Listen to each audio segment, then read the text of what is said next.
Welcome, all you fine human beings. How's it going? It feels like forever. It's only been about 2 weeks, but still. Back into Fall Guys. Oh man, I've had a busy couple of weeks too. So, hey to Supersonic, and of course, hey to Kirby. How's it going? I see Bruins up 3-1, and if okay, so they need one more win and it's all over. And that's a pretty good lead at this point. Bruins basically have to take every game from here on out to bring it back. Or sorry, the Panthers would have to bring back a win on every game to recover from this. That's solid. Oh no, come on. I just looked at this screen. Season update, season pass extension. They say season pass extension. No, it's a season extension. In order to put finishing touches on the upcoming Fall Guys update, we're extending the current season by 2 weeks. You'll have until the 10th of May to earn all the current season pass rewards. Guys, I am so far in already.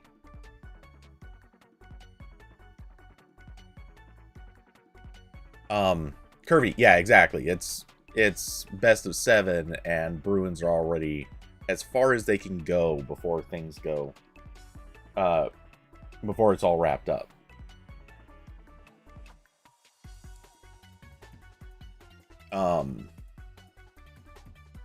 Looks like I had a brief little glitch with the data, but okay. Looks like things are fine now. Let's see, Godzilla outfits, yay for them. Those are some wild outfits, I think. Okay, anyway, out of curiosity, anything good in the store? Let's take a quick... yeah, hop down to items. Ancient artifact. It's an alright color scheme, kind of similar to a few others.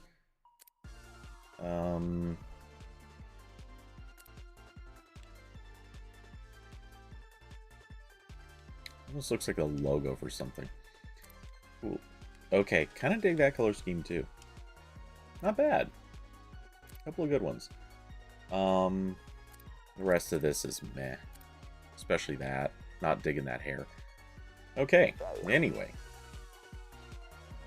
And what are we aiming for? Oh yeah, I never finished the party crown stuff. So I guess that got extended. Neat. So that's handy. And this stuff's all the same. So yeah, not much change there. And there's no other special events going, so in we go. So Kirby, how's your weekend been going? Aside from obviously the Bruins doing pretty damn good.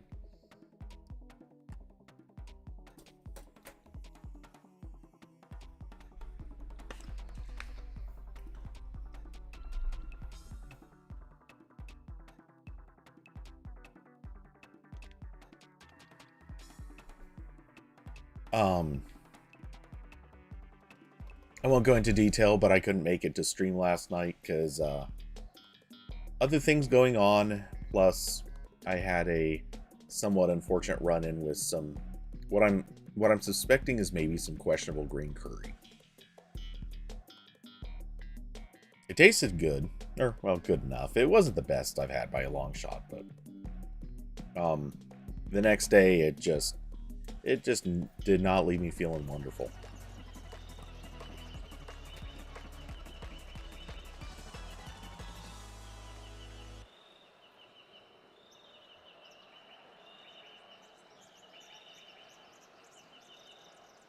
Curvy is tacos.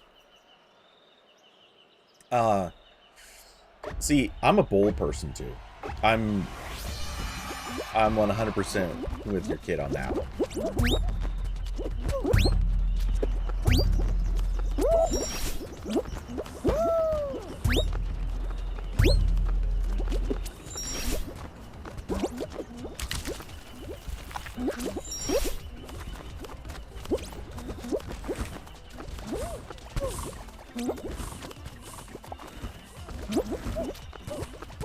Oh, damn it. That one jackass pushed me.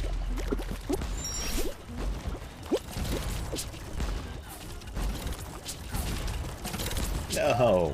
Okay. At least it didn't knock me completely out.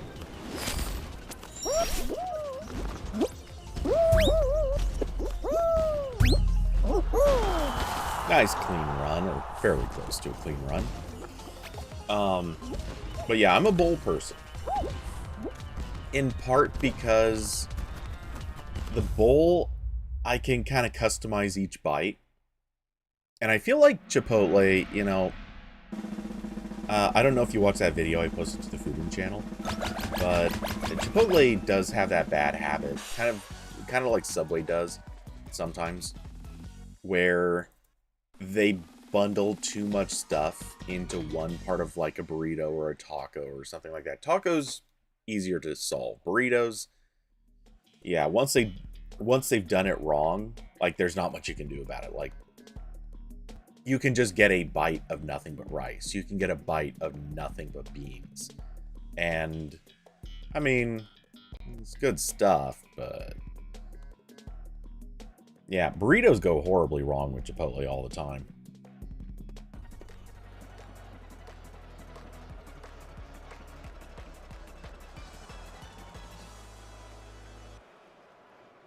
Yeah, I get almost everything on my bowl, too.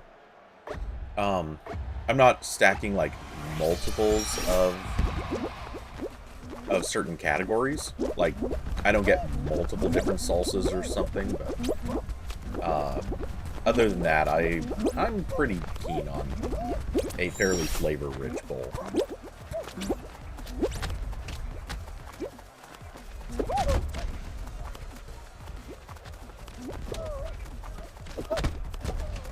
Damn it, that alligator was kind of in my way.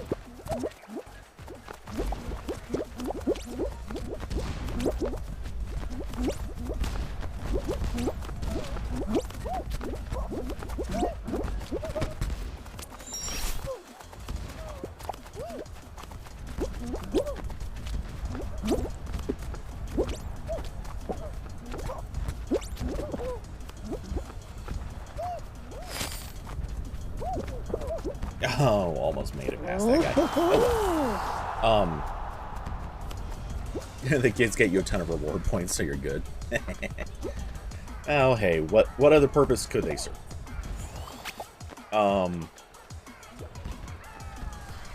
But...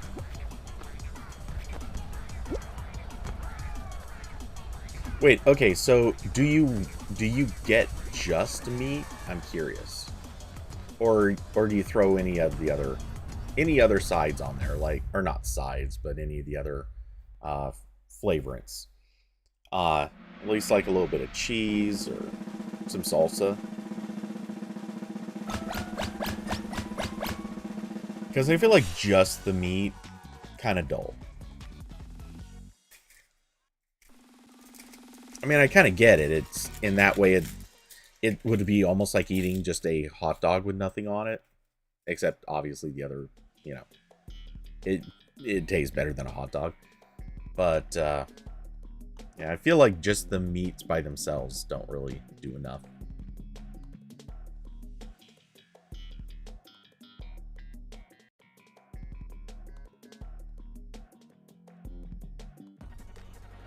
Let's see, quickly moving my windows around just a little more. Just in case something happens in the Discord room.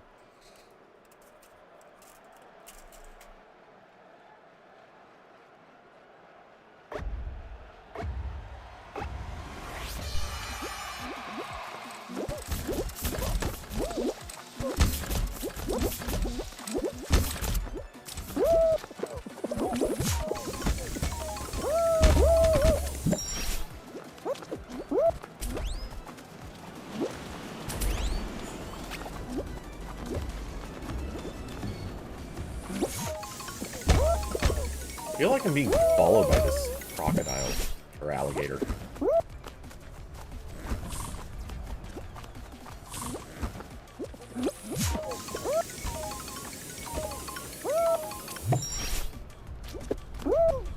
Oh, whoa. Almost off the edge. I got almost ugly.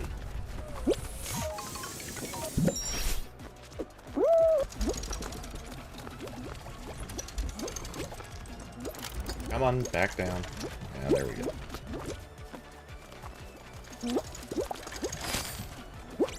I hate wasting time waiting, but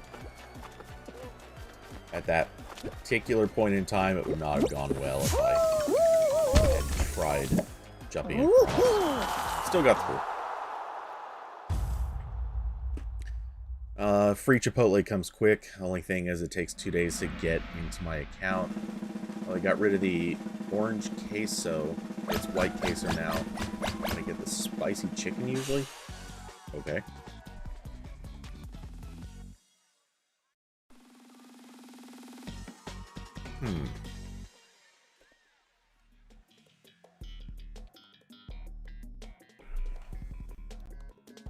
To be fair, I don't know that you can count it free Chipotle comes quick, because holy crap, their prices have gone up so much.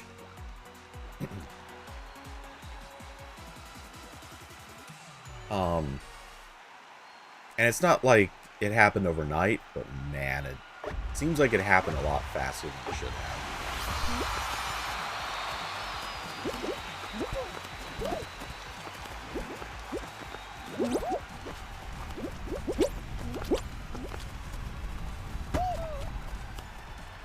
They made that hammer bigger.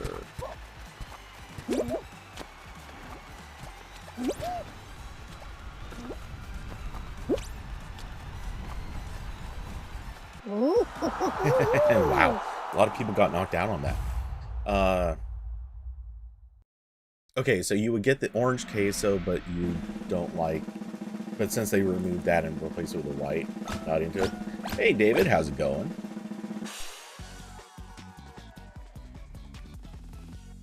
What's your weekend looking like?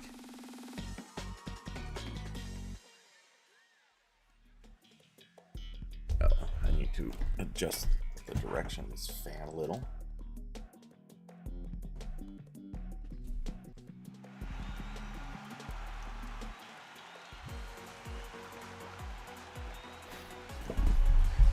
Okay, this is my first run of the night and already hitting final round.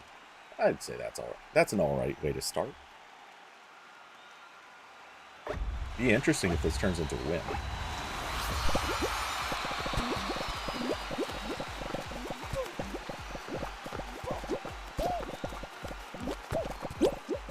Oh, damn it. What the hell? I should have had like another quarter of a second on that tile. Okay, well, no worried about, or no point in turning that one into a win, or no way to turn that into a win. Uneventful, visiting family members. I don't know, that was really weird. The tile disappeared like a fraction of a second faster than it should have. And I was hitting jump at that point, and it just did nothing. Which, you know, no tile, that would make sense. Let's see, Kirby. Usually getting 2 to 4 entrees with a drink per mobile order. So you get free Chipotle faster. Points take 24 to 40 hours. Well, yeah. How many points do you need to get something at Chipotle? But, I mean, to get something, quote-unquote, for free.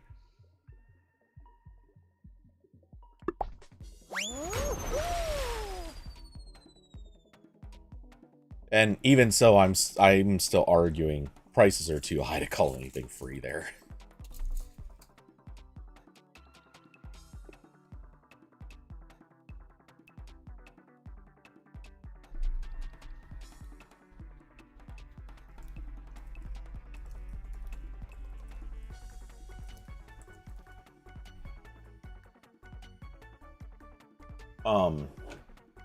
I was thinking about this.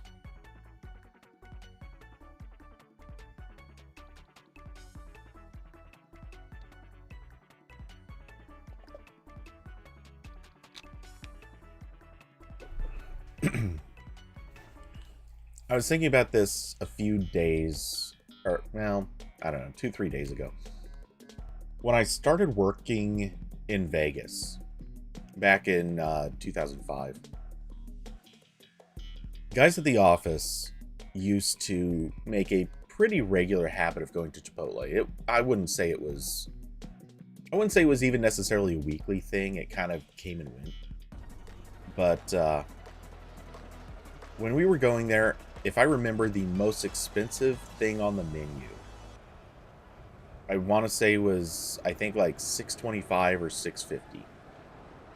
And if you went with their, like, vegan option or whatever it was, or vegetarian, I think it was. I don't think it was vegan. If you went with that, it was, I think, $4.75. Let go of me, jackass. Stop grabbing. We're all climbing the same freaking hill.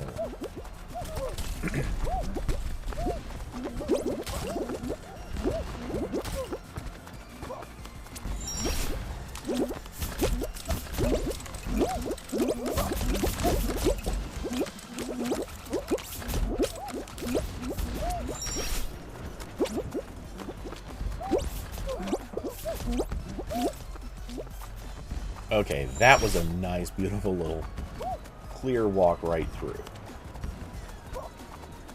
Okay, since that guy took that route, I get the second. Woohoo! But yeah, the mere fact that you can now have a single order, I guess that doesn't count drink, but the mere fact that you can order something for one person and get over $10. Like, I don't think prices have technically and truly doubled, but they're pretty close. And I know, yes, it's been 15 years. Well, a little over. But, still feels wrong.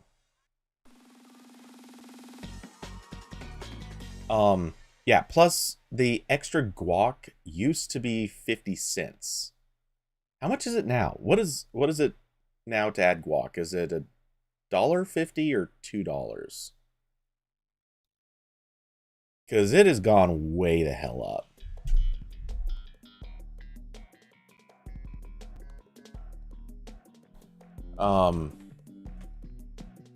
And an add-on or two.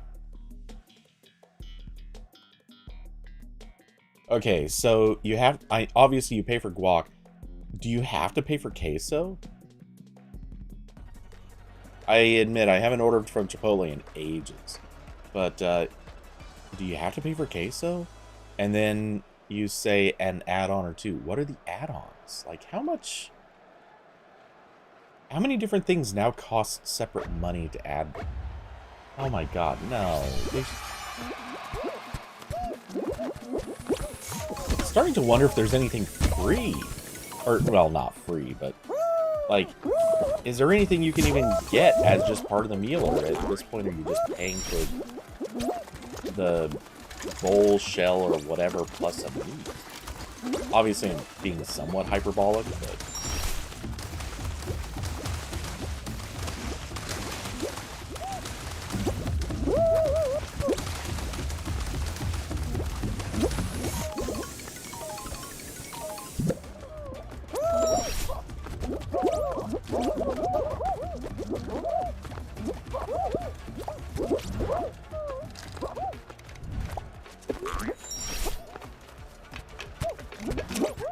Damn it. Jackass. That one guy got in the way of everybody. And I think I'm about the only one that really suffered from it.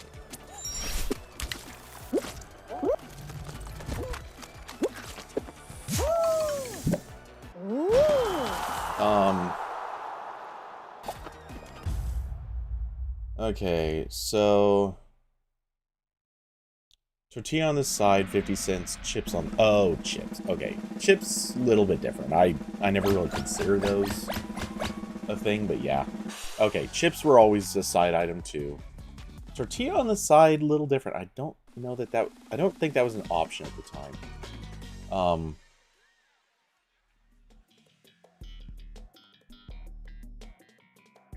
But yeah, man,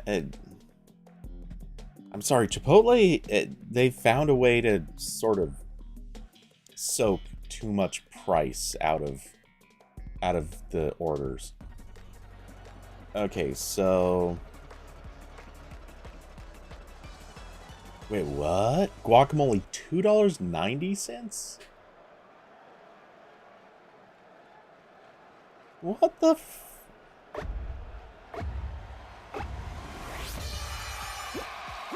I reject this.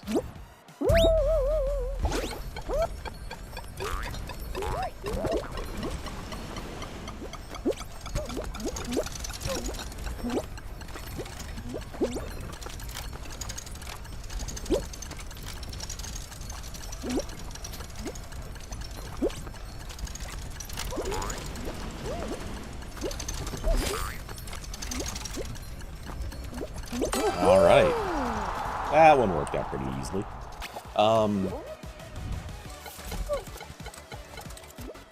I do not understand that. That price is way too high.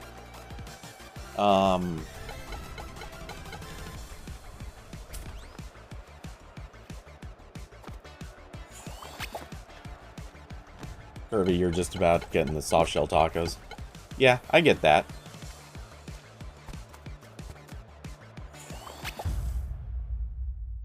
It's funny.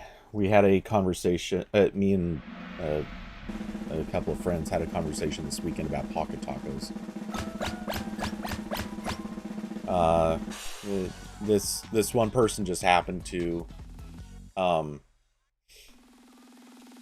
so there was this, there was this, well, I won't try to explain the setting, it's not important, but, this girl was talking about her husband, and, she was, I guess, like, about to do a load of laundry or something. And she's cleaning out her husband's pockets, and just pulls out 2 tacos. Apparently there were just 2 tacos hidden in his pockets. Which led to a whole discussion about the excellence of pocket tacos, and my relative assertion that if my best friend was there, if she was ever hungry and her boyfriend pulled out pocket tacos, they'd be married on the spot.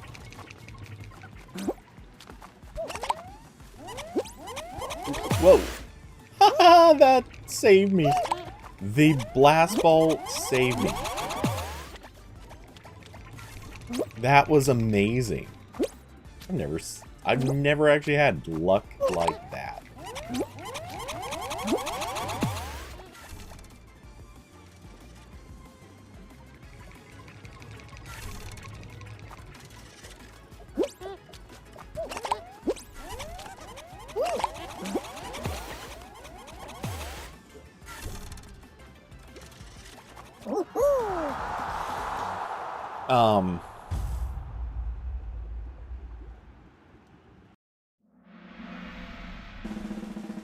Okay, this should be final round, right?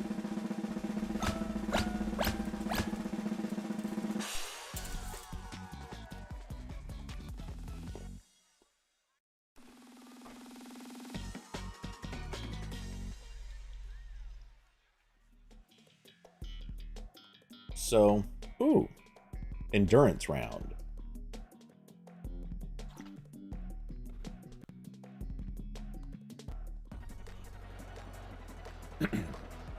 So, Kirby, I told you that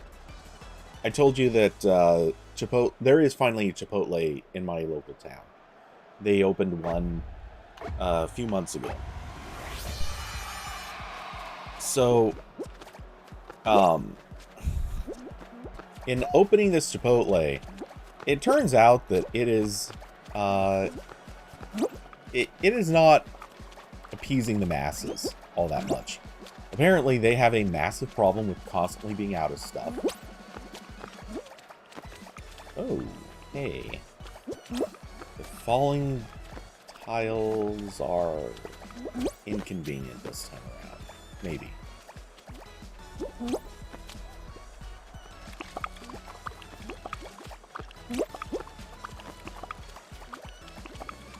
I do not like that guy just creeping slightly towards me.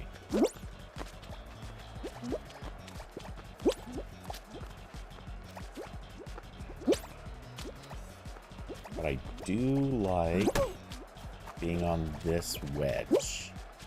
If it stays... If it stays up, which is dubious, but... I can endure. Oh, damn it. Okay.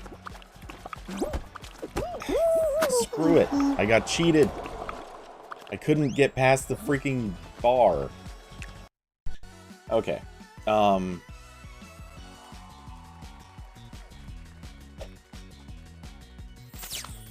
Let's see. David, you can't imagine a situation where you would be required to put a taco in your pocket. I can, look, I can think of several. By the way, for clarification, because I did ask this, she specified, or she confirmed, they were soft tacos. Hard tacos, rougher story. But, you know, throw a couple soft tacos in your pocket, you never know when you're going to need it.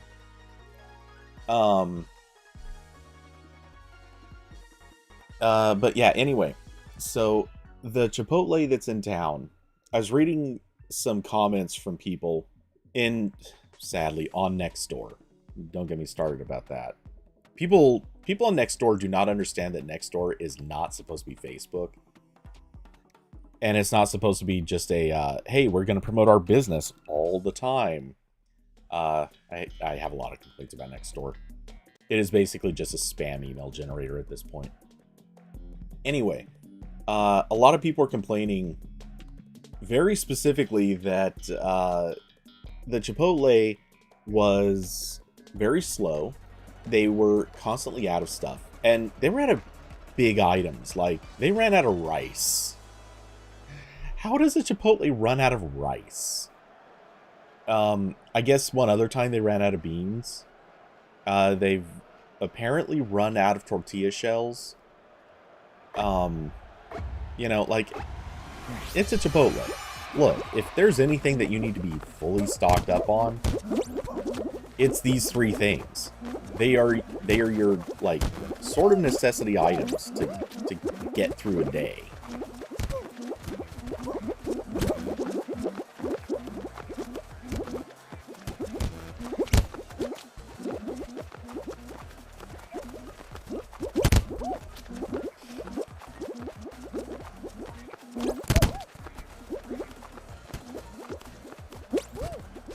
Dumbass, you see where I'm going, and you're like, no, I'm gonna go try the exact same door just because. Like, try the other door, you idiot. People. David, like maybe sneaking tacos into a movie theater. Okay, see, yeah, that would be a perfectly good time to have a pocket taco.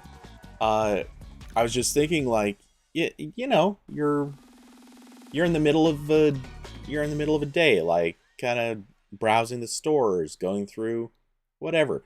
You already maybe like you passed by a decent street meat vendor. You kind of figured, hey, you know, we're about to get kind of peckish. We might have a little time before we can go eat though. Just pick up a random pocket taco. Stash it away. You never know. This is such a weird thing. But she did agree, like, if that ever happened, that would be one of her favorite moments with him.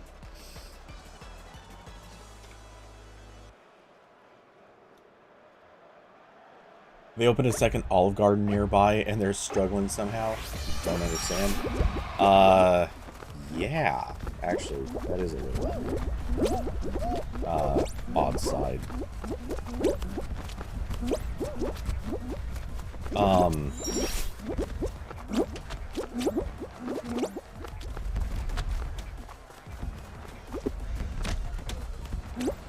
come on, let me up.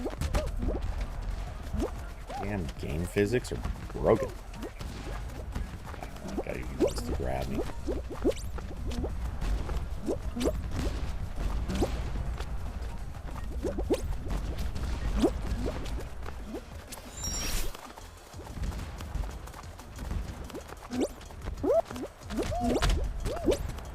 What the?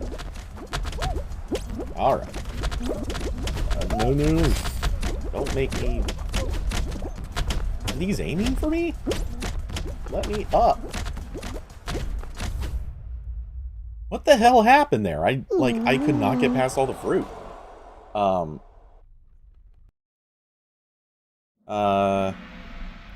Yeah, so I have not eaten Olive Garden at 20 years. No, wait, not that. Okay, I've only eaten Olive Garden once. Maybe twice. I'm sure of once, but actually I don't think it's more than once.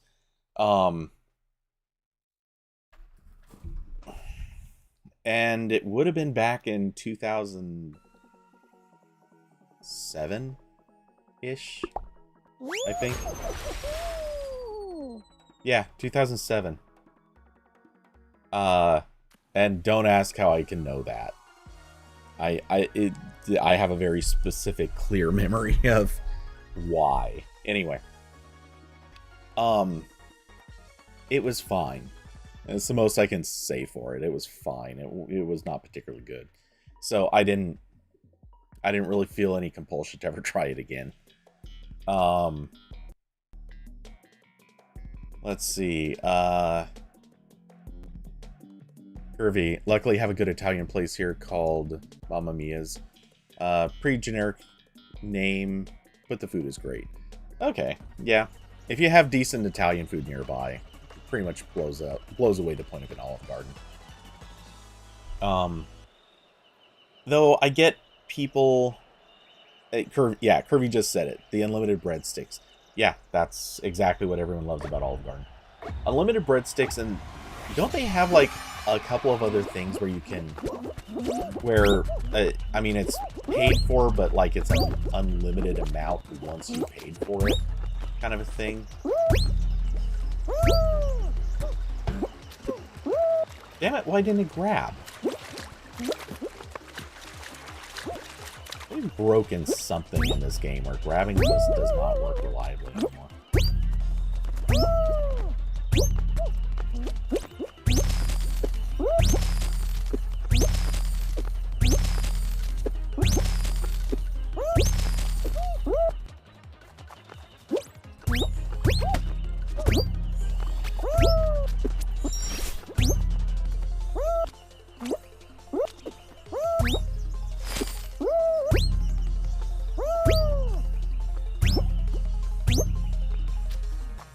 Alright, and quick clear.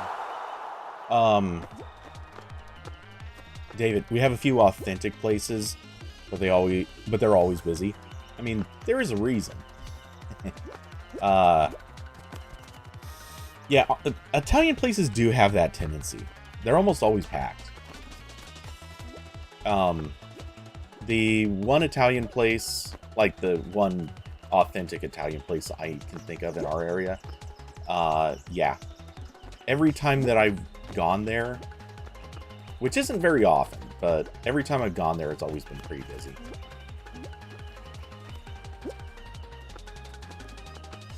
Oh, come on, buddy. All these people are getting stuck at this really early level.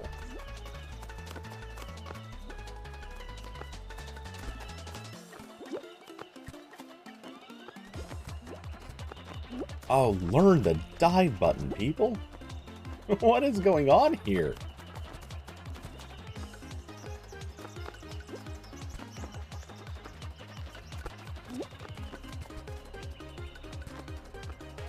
Oh, you made it. Kind of. Never mind. Oh, there's got to be somebody out there just raging right now because, like, how are you supposed to do this? Everyone else got there. There's a lot of people still stuck down here. That's what's really mind-boggling about this. We can't clear the level because we're waiting on somebody here to figure their way through. Oh my god, this level's going to a timer. Oh, you almost made it. This level has gone to a timer. We're actually gonna clear minus one person. That's great.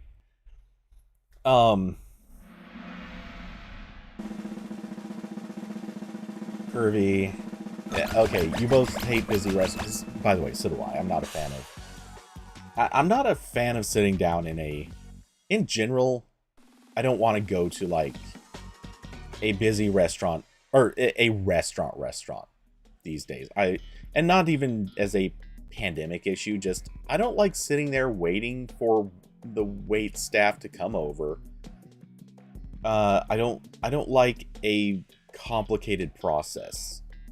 I am a pretty big fan of the, like, sort of lightweight experience. I just, like, I want to order my food, get it delivered, and then get. I do not want multiple stages to a thing. I don't want them coming over and doing the, like, today's specials routine. I don't want to be sitting kind of crammed in with a bunch of other people during the typical, like, outsized restaurant experience.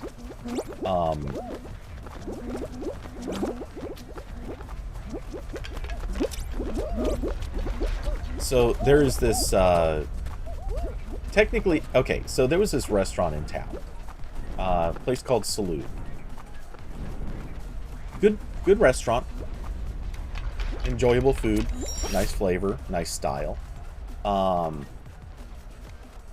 The place they were leasing ended up, or the owner of the building decided to be a D-bag and change the rent to something outrageous. So they decided that they were going to basically abandon their lease, or, well, abandon the place, and set up they were going to move to a different restaurant, a different physical location, and then they kind of mysteriously didn't. Like, they kind of disappeared for a couple of years. And then one day we all find out, oh, they've decided to open a food truck. Now, they still wanted to be able to serve alcohol. So which you can't do from a food truck. So they rented what was basically like an old, I think it was an old fire station. Or something like that. And so the food truck stays parked at this place because they have enough food items through the food truck. They can actually operate as a bar, which they do. And the food truck, like, when you want to get food, you just walk a couple steps outside to the window of the food truck. You order from there. They make it, hand it to you, blah, blah, blah. Pretty good arrangement. And anytime they want for, like, if they have some reason that they know that they're gonna be kind of busy, or there's an event somewhere, they can actually use it as a food truck. And, you know, drive wherever they want to go.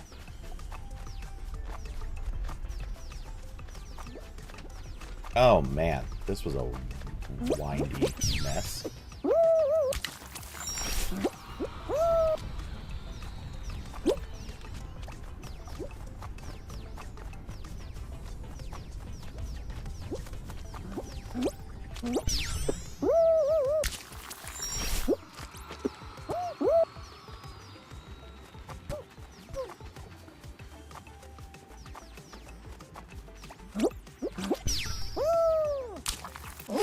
First across.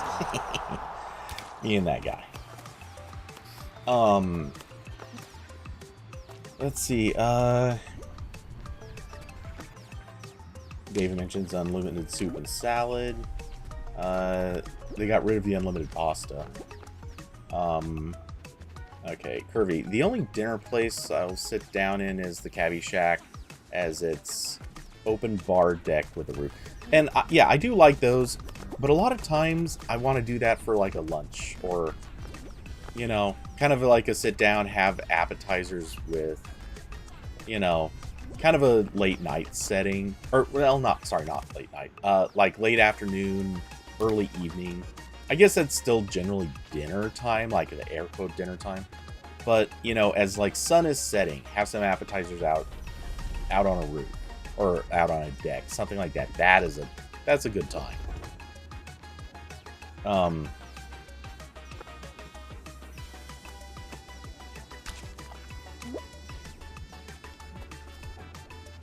Oh wow, we're going to timer on this one too. Maybe. We'll see. Oh, we're at 11. Okay, someone crossed. Almost timed out on that.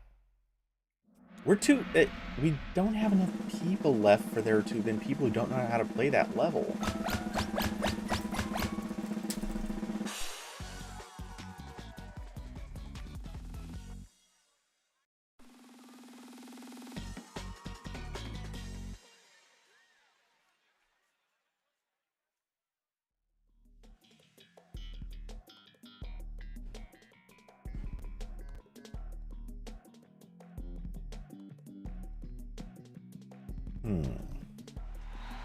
Okay, this...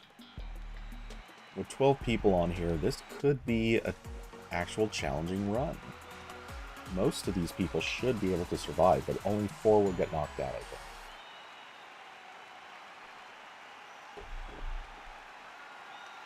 Maybe 5.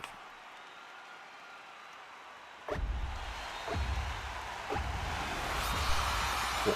Oh, one's already out? How did they even accomplish that? Oh! What the...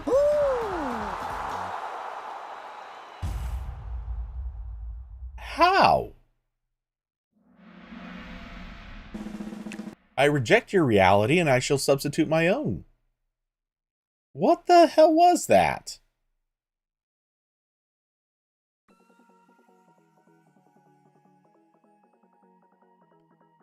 Wait a second, what? Lucky, what? Hold on, did I quit out when I survived? Hold on, did I quit out?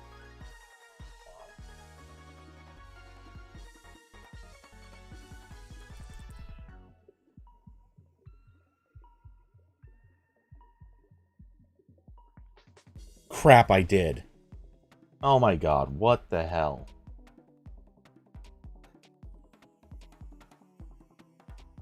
How did that many people get knocked out that fast?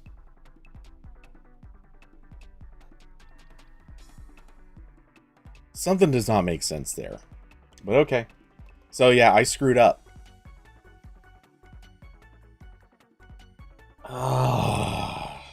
Wow. Okay.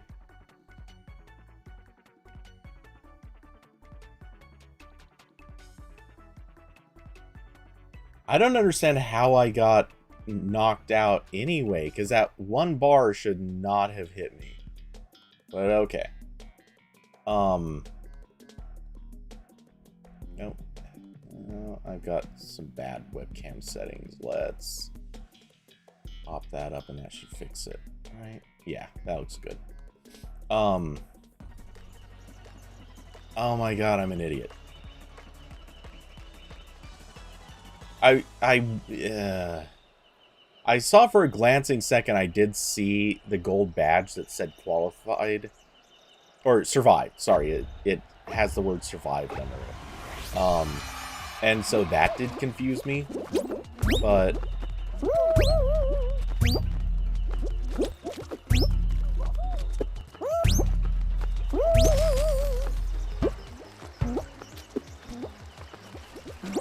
oh, I'm mad at myself.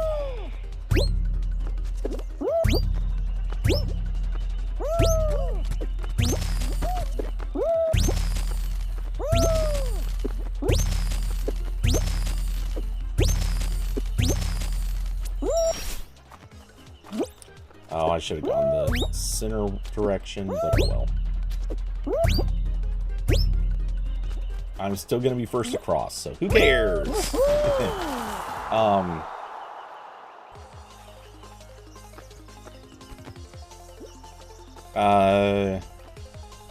Did AI replace my job yet? No, I think the people that they have now are getting paid so little that they're cheaper than paying for a ChatGPT subscription. Oh my god! Oh, for a second I was gonna say, is this the same person from before that doesn't know how how to operate the dive button? No, this one's different. Still not gonna qualify, but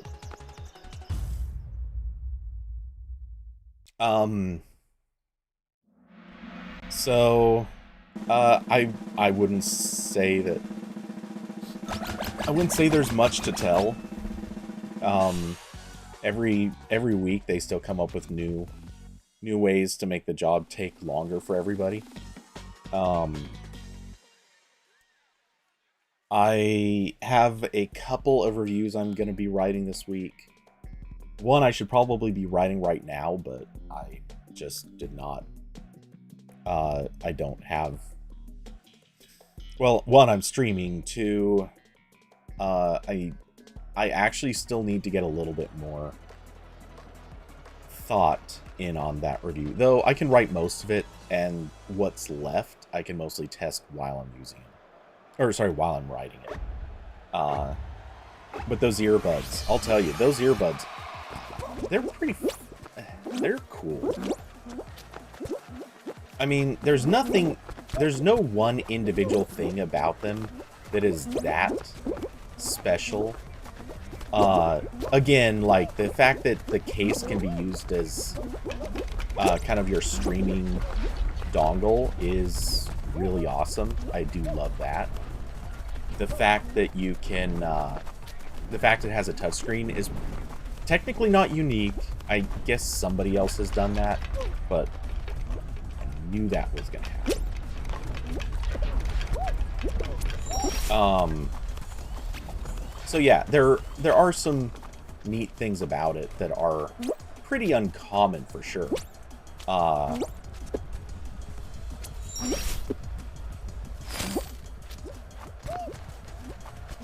Oh, that was bad timing.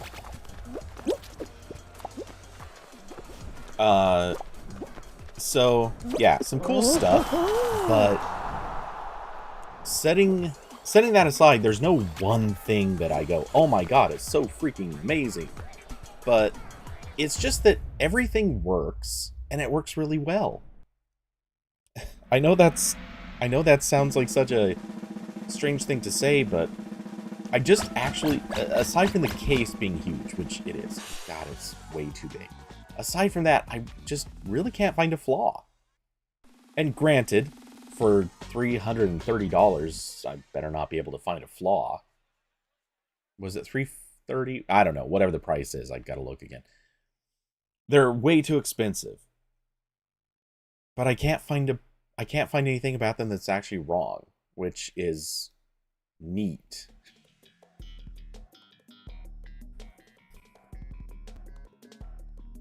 So, yeah, I'm pretty happy with playing with these so far. And yeah, at least getting some reviews. The thing is, every other pair of earbuds that I've tried ever, I come away going, okay, so they're good, but... And every earbud that I've tried, like, the sound quality may not be like audiophile quality, obviously. And there's plenty that have their own little quirks and problems and whatever. But by and large, most of them have been good with some sort of little drawback or quirk.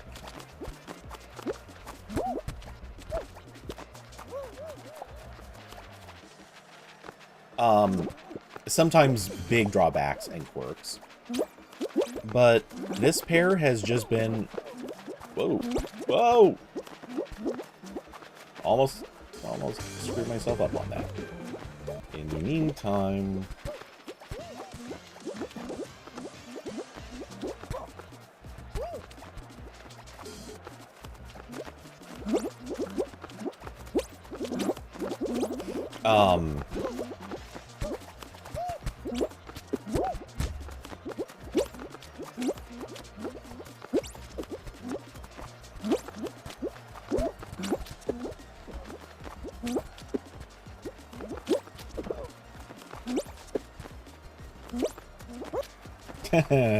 This is turning into quite the track. But yeah, all of the ones I've tried in some way have a, like, oh, come on, let me up! Mother. It wouldn't let me stand, it just kept rolling me. But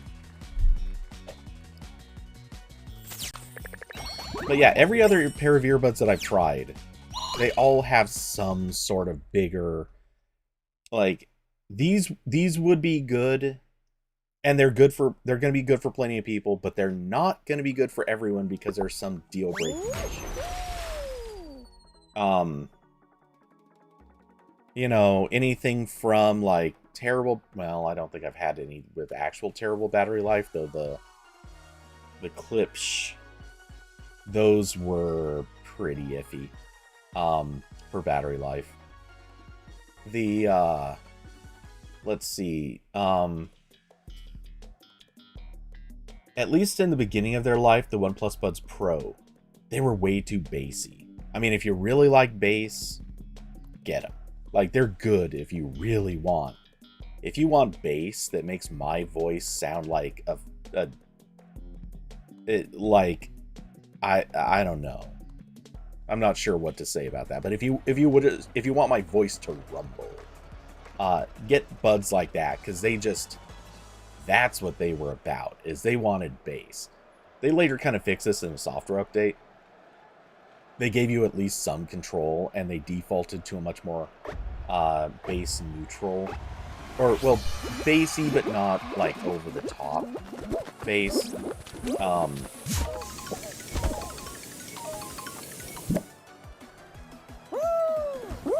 Damn it. Okay, whoa.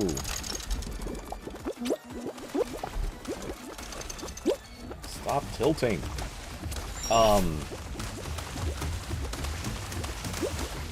But yeah, obviously, like, the Nord Buds, those are, you know, they're actually way better than they should be.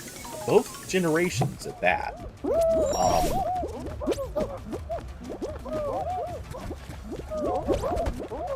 Yeah, that wasn't what happened. Okay.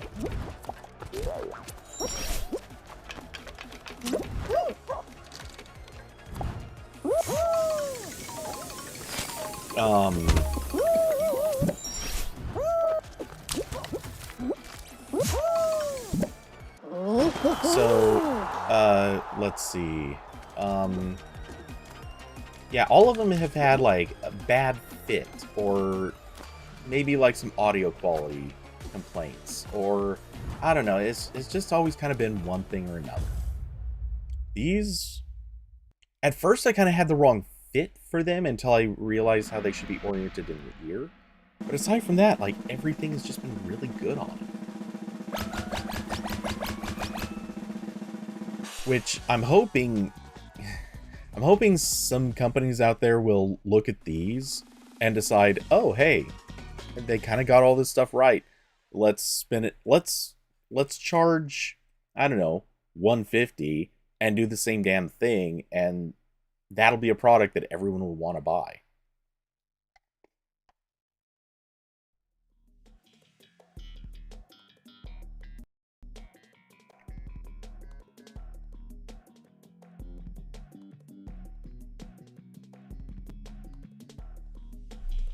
Maybe without the touchscreen case. I love the touchscreen. I think that's awesome. It's very cool.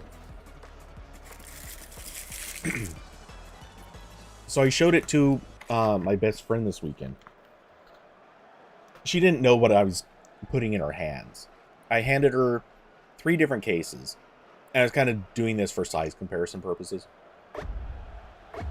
And I handed her that one, and she fiddled with it for a little bit. Kind of just, you know... she had a couple of comments. Mostly kind of like a build quality design complaint.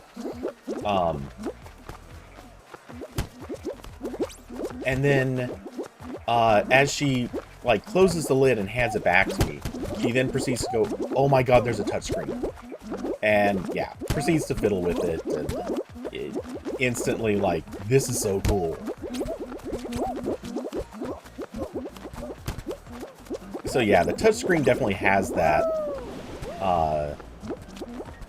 that quality of being kind of just cool in its own way.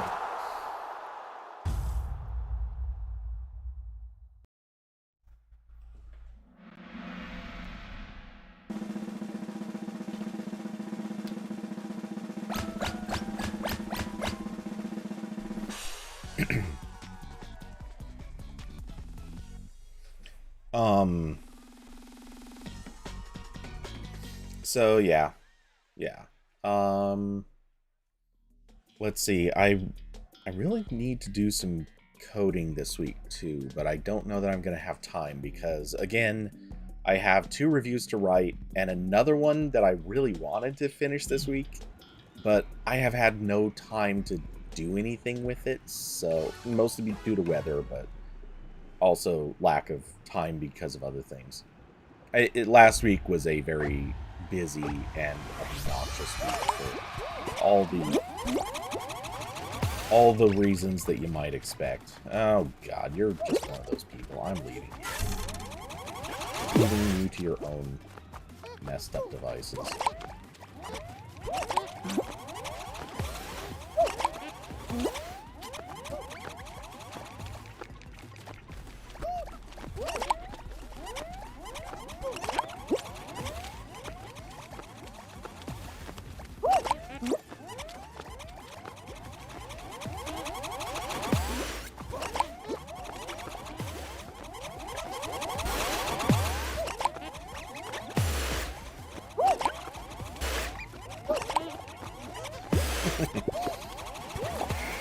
Stop trying to grab me, dude. You got in my way.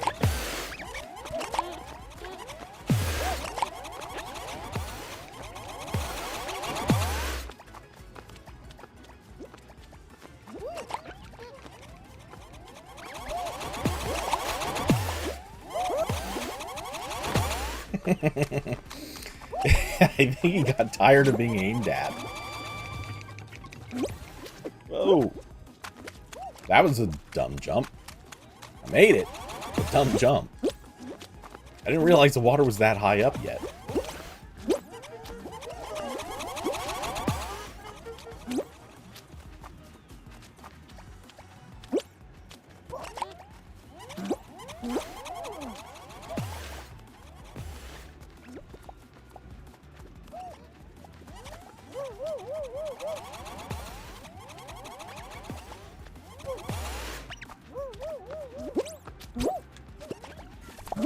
Let go, you moron. Okay. Ah, okay. Someone else got knocked out. Good deal. Oh, that is a hell of an outfit next to me.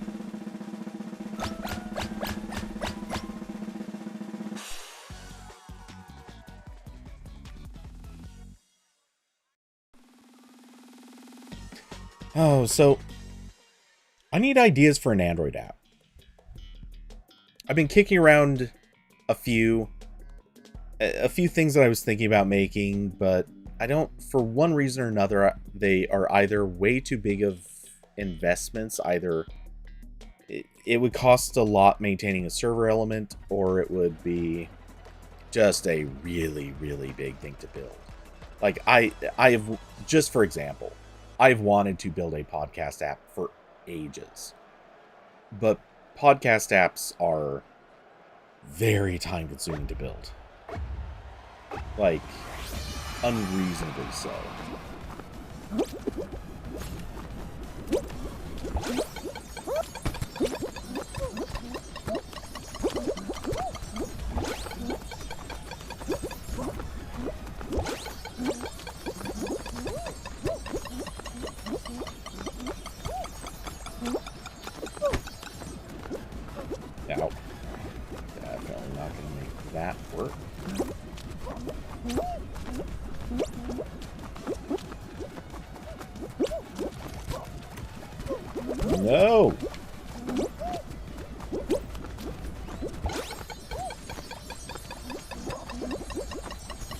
What am I first? I'm first! Woohoo! I thought with all that time away from the beam, there was no way, but a lot of people finished really quickly after me, though.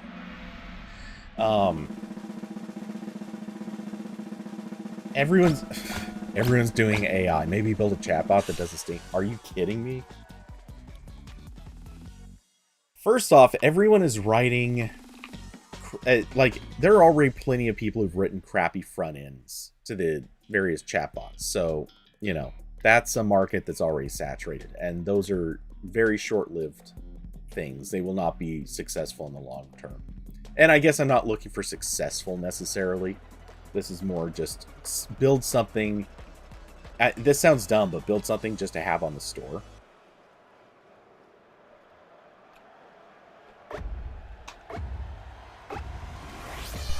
But I want to be able to build something as kind of like a we'll call it proof of work.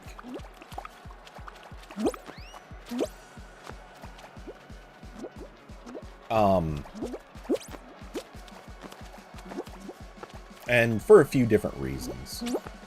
Anyway. Oh, wow. The tiles are getting split up in really uncomfortable ways.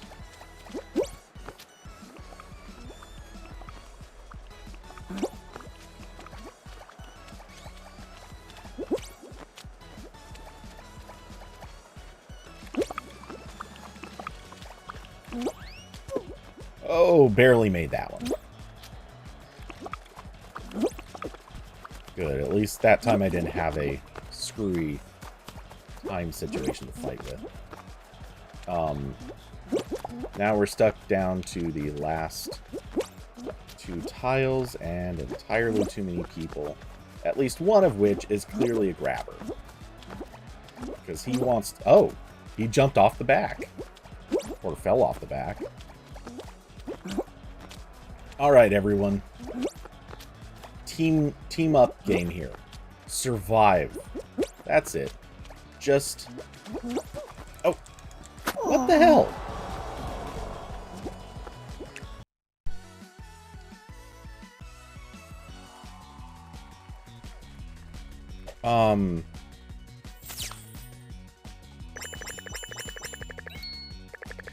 David, you want to mess with MLMs since they seem to be using Python? Okay, I don't know what you mean by that, but MLM, when I read it, all I'm thinking is multi-level marketing. And I'm hoping that's not what you're talking about. I mean, very low chance that's what you're talking about, but...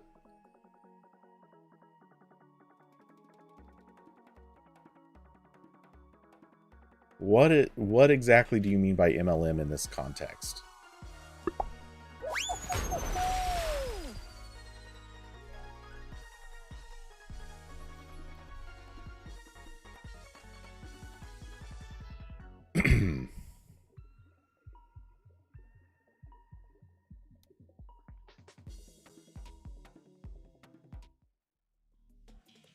But yeah, anyway, so I'm thinking I should probably get just some sort of a little, certainly more than a hobby project, but maybe not try to build something overly competitive.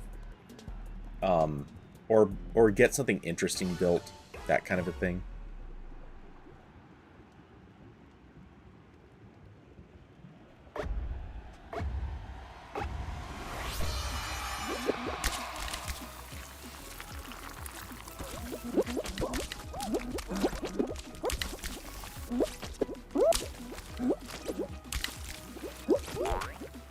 What the...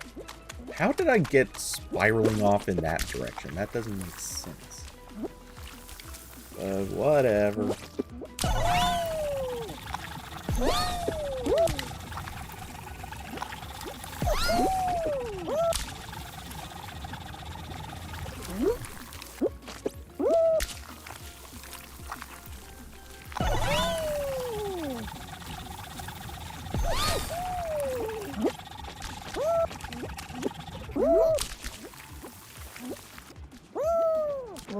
That was actually a bad one for me.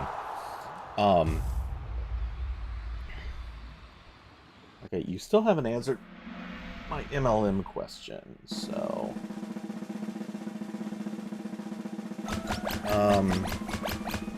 Oh, okay.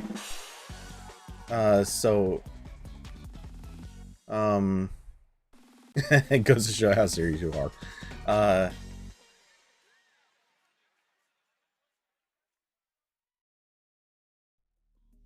I'm out in the middle of nowhere. I mean, I'm not sure what that really... That doesn't have much to do with it, though.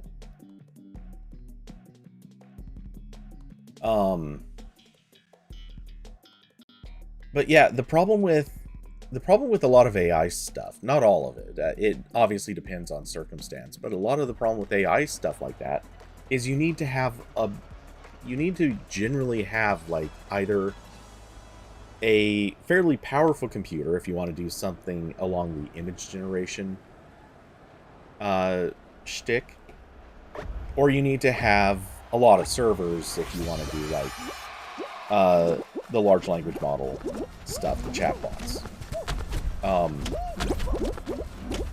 So server resources are pretty expensive, unless you're going to hook into one of the existing ones, in which case you're either paying... What knocked me down?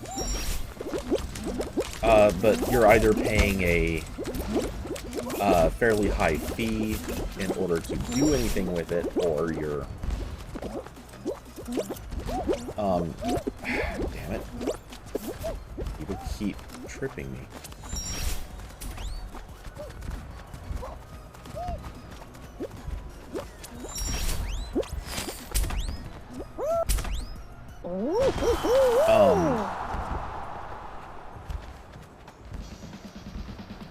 Yeah, what does being out in the middle of nowhere have to do with it?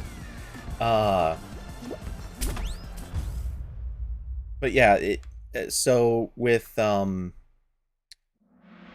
what is it called? Not Midjourney, but the other one. I'm drawing a blank on the name. Anyway, that one's mostly kind of a solo computer project, or rather, you can run it on one computer. It is open source, you can access it, and they even have a lot of image models that you can use. So that part, like, you can do that, but you want to run that on a, like, full-size computer. I'm trying to come up with, like, an Android app. I'm sure you could run something really, really lightweight, like early DALL-E, on a phone without much challenge, but I don't know that you're getting... Your quality isn't going to come out very well.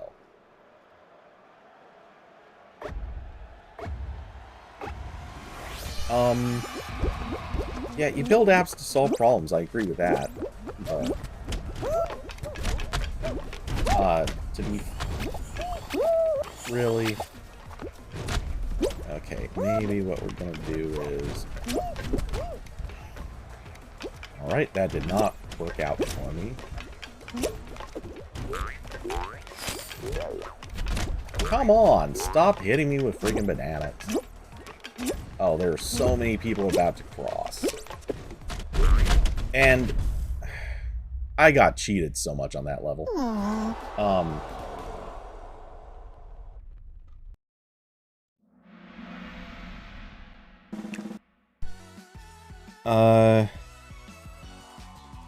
Solving problems like niche inconveniences. You're in the middle of Oregon, which seems to be full of inconveniences. A lot of that stuff doesn't get solved by an app, though. Again, at least not without some usually expensive server components, or just no good way to make it, like no way to pay for said server components. Because obviously, like, there's an element of like, small town, if you can get people organized to do something, yeah. Sometimes you can do that, and that's where an app is useful. Basically, I don't want to say social network, because it's not it doesn't have to be that kind of a thing, but getting people organized for something. That can make sense for a small setting, but getting people to use something like that over whatever they're already comfortable with is a pain. And again, it requires a server component for any of that to be useful.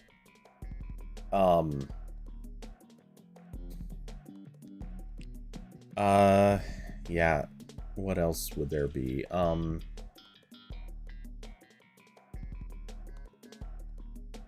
Out in the middle of nowhere. Things that tend to be more common in the middle of nowhere is obviously like plant and animal life, but I don't see building anything that's... I can't think of too many things to build that are really relational to that. At least nothing that hasn't already been built a million times already. Like, you know, identify this plant kind of directories and junk like that. Which, to be fair, something like Google Lens has already kind of ruined any market for that stuff. And I would even say good. Let me up, Jesus.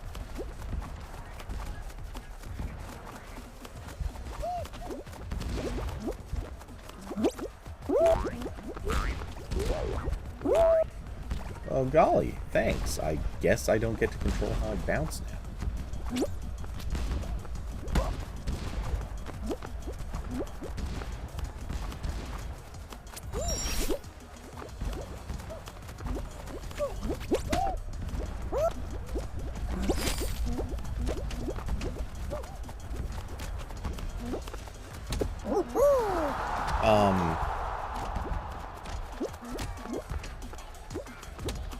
Yeah, I don't know. It's... trying to think if there's any practical thing that really needs to be solved around here that can be solved on a phone.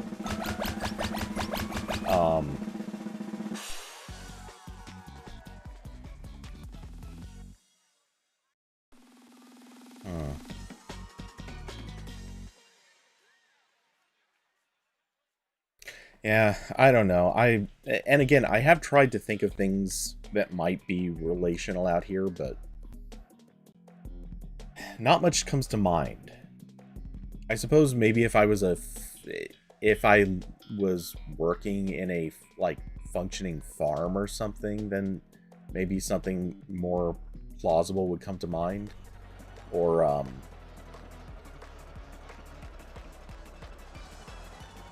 maybe if I was still in the wine industry. I mean, I have an idea that I've wanted to... It would require a lot of money investment, not to mention legal investment and the big server component. I've had an idea for a wine-related business that would actually be pretty successful, but that's... that is not even remotely realistic right now.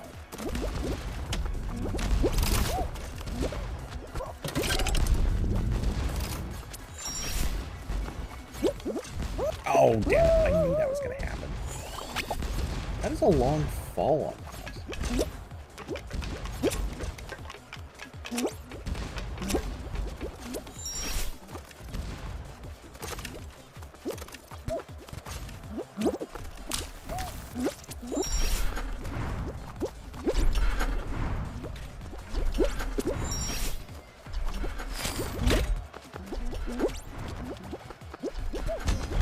Damn it, that guy jumped on me right at the perfect moment to ruin my flight. There we go.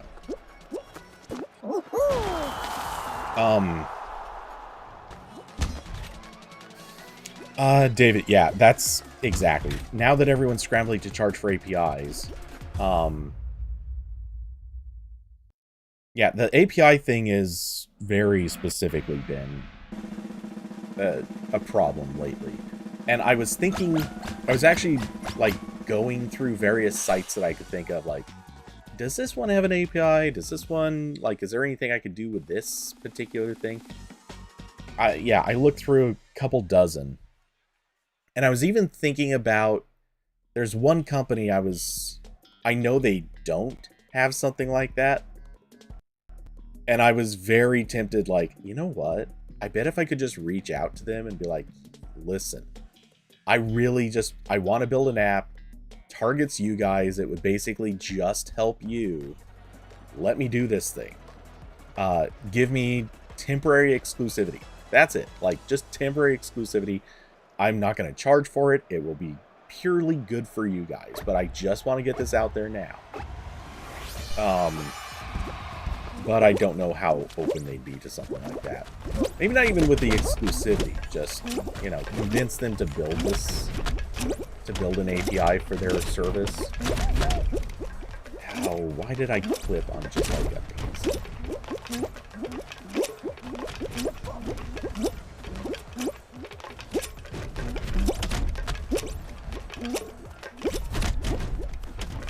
Oh, come on. Let me... There we go.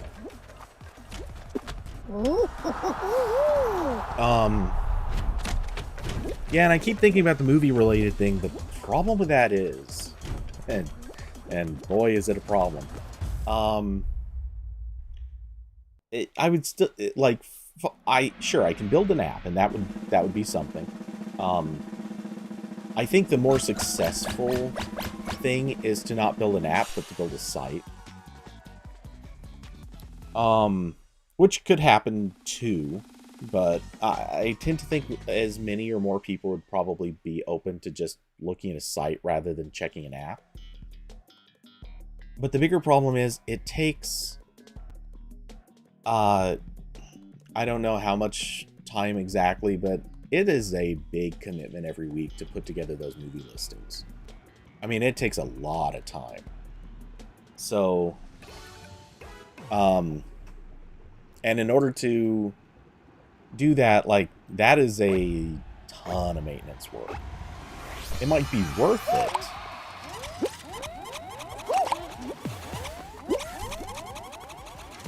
Or there might be a way to make it worth it, but...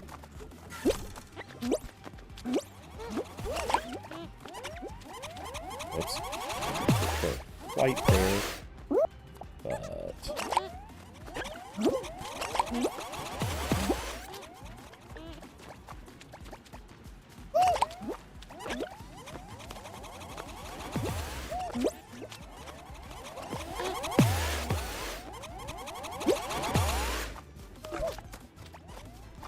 Yeah.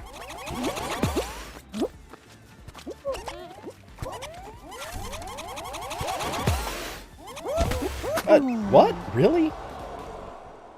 How did that just barely put me off that edge?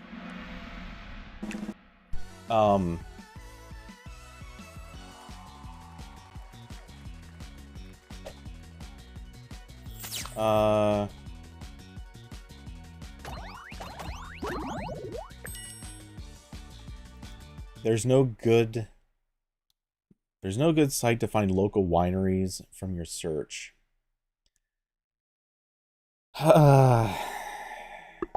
Actually, that's kind of weird. I do agree. Local wineries, weirdly, don't seem to have a good thing going. And yeah, maybe there is something to that. I guess I could look into it. I have a feeling there's probably already apps out there. But one of the challenges, I'll just say this now because I have a feeling you'll resonate with this pretty quickly. How willing are you, David, to install an app to look up either local wineries or to look up a wine in general? I'm going to guess not highly likely. And again, this is something that would require server components to be of any use to anybody. But I have a sneaking suspicion you probably wouldn't really want to install an app. That's something that a site does particularly well. Or more specifically, what wineries carry. You're not a wine snob, but a simple Google search didn't help. Yeah. And yeah, you wouldn't... Unless you are the type of person who either really enjoys going to wineries all the time, and, well, you either need to live near a lot of those wineries, or you have to be traveling somewhere where there's going to be a lot of wineries. Like, that tends to be a thing. But, finding or getting people to install an app for this is... Oh, damn it. Okay. I played that jump wrong. I gotta stop trying for it. I think that path is not really working for me. They changed something in it. I don't know what, but...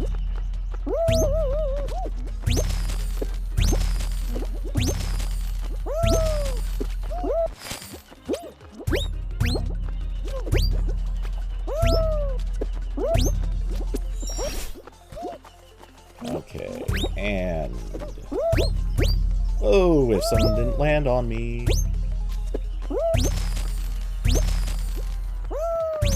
In we go. I actually crossed pretty late on that. So, yeah, and one of the other challenges to that, too, is getting wineries to agree to actually input data for me, or to get it. I guess crowdsourcing could work, too. But crowdsourcing has a lot of problems, especially, by the way, especially with the winery industry, or wine industry, because you have a lot of very loyal fans for certain wineries who would very quickly troll the living hell out of wineries they don't like. And there are also a lot of very flaky wineries and winery owners who also can be very problematic for stuff like this. So yeah, you kind of need the wineries themselves to put in good, useful information.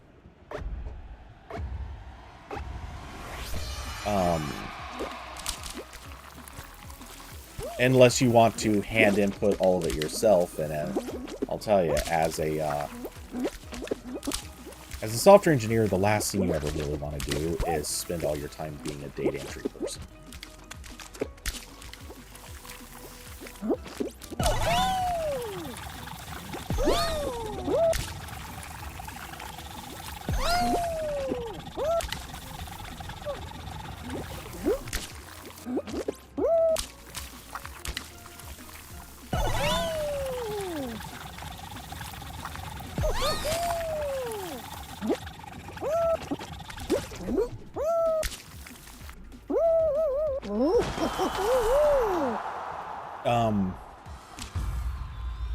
Yeah, so true. Website app or web app would make the most sense. I mean, if you are trying to get something out, why not make a game? Yeah, that's the thing. I'm not a game developer.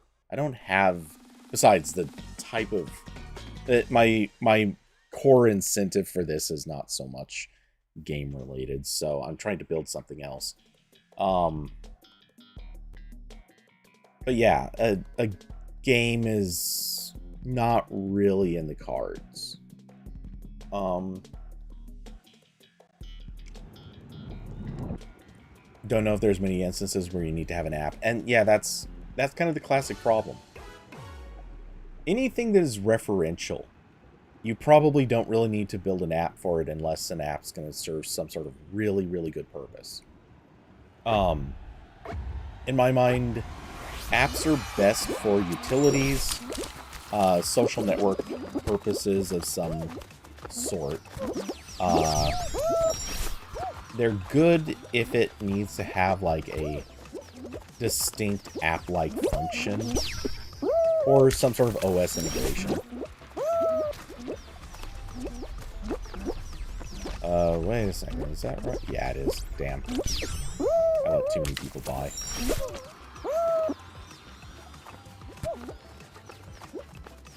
I'm just gonna trust the crowd on this.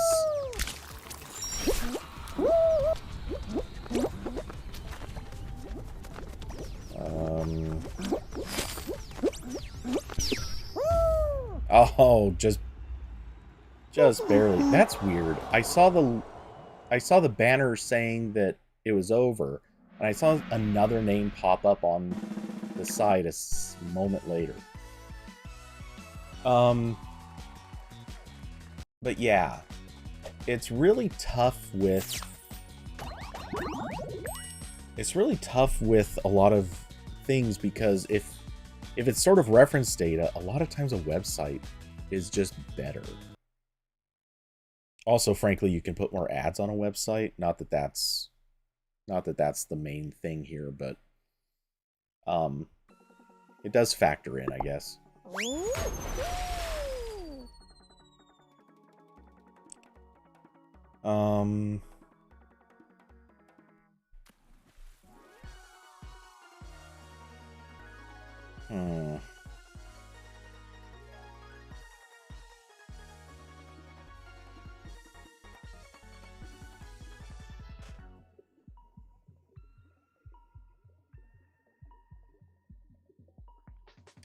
And one of the things I've found to, kind of to your last comment, and I've been thinking about this also kind of a lot lately, I have a fair number of apps installed on my phone.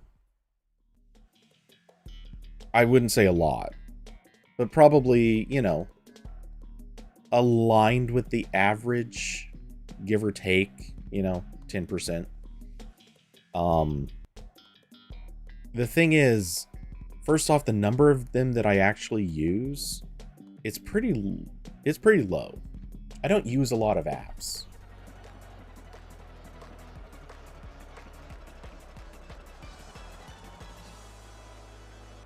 Why did I just hear Discord ping? That was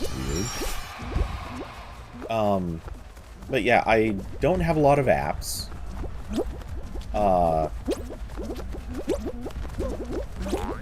Oh, damn it. Okay, well, lost a little bit of ground, but not tons.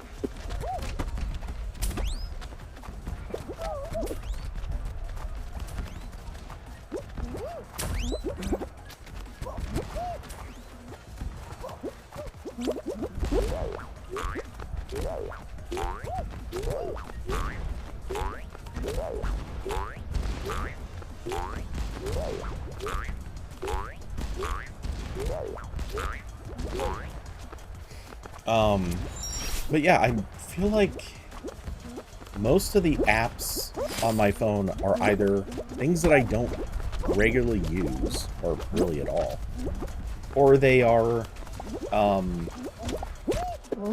they kind of belong to big companies where they're not really accessible options to build. You know, you're not going to build the next Facebook. If I had the time, like I would like to build my own Mastodon client, but that's kind of like the podcast app. Too much of an investment. Way too much time would go into that.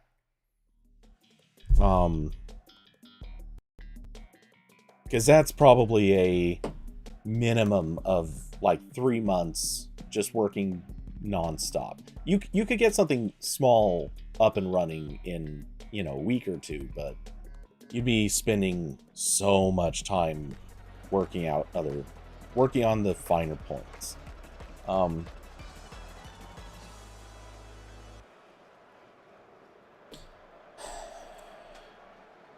A basic utility for the upcoming tablet. That actually might not be a bad one. Find a utility that is already relatively saturated on phones, but no one has made a good tablet app for.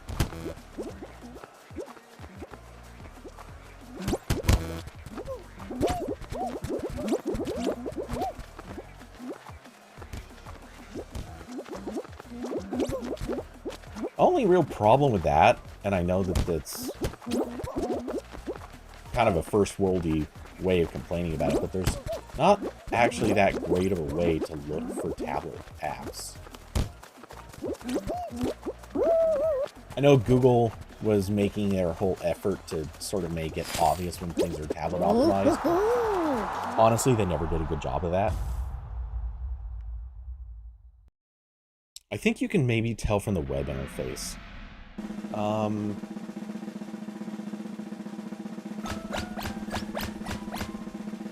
Let's see.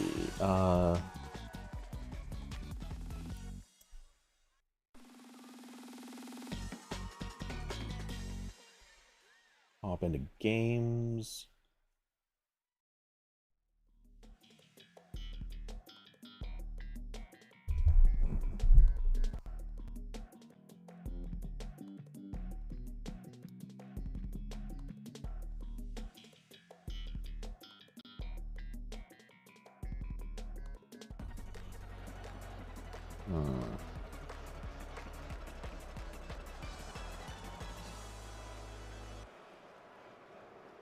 I was also trying to think of maybe a useful widget.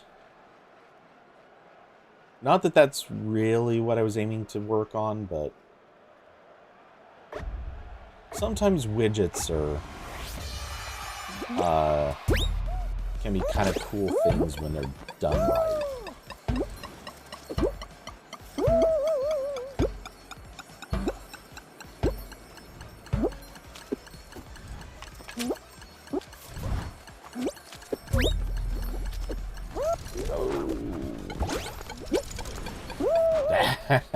That almost went really cool.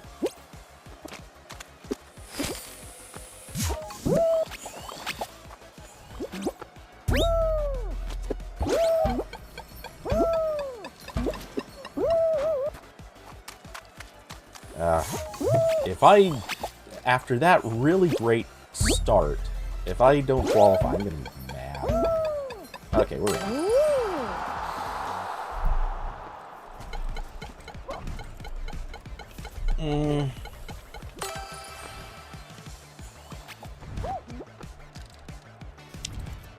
You have maybe 50 or so apps installed. Yeah, I have more than that.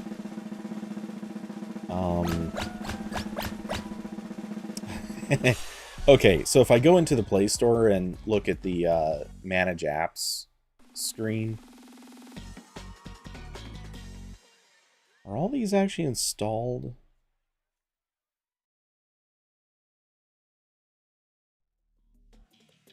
Okay, I think so.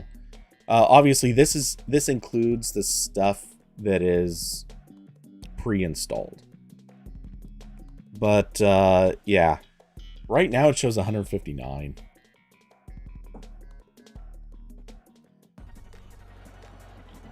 In my minor defense, I do keep apps installed for a lot of things that probably would not be... And also, this counts pre-installed stuff. I'm seeing definitely a few things in here that are pre-installed.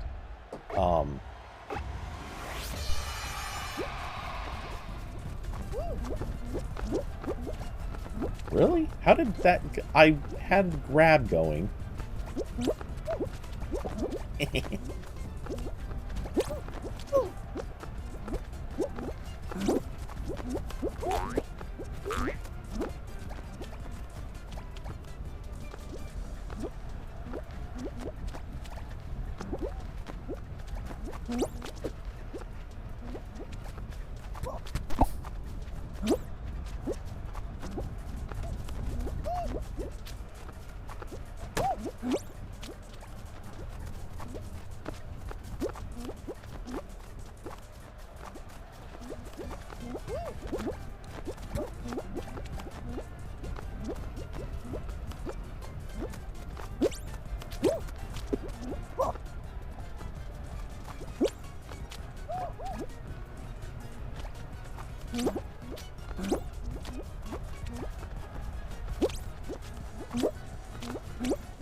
Oh, wow. I should not have been able to escape those people.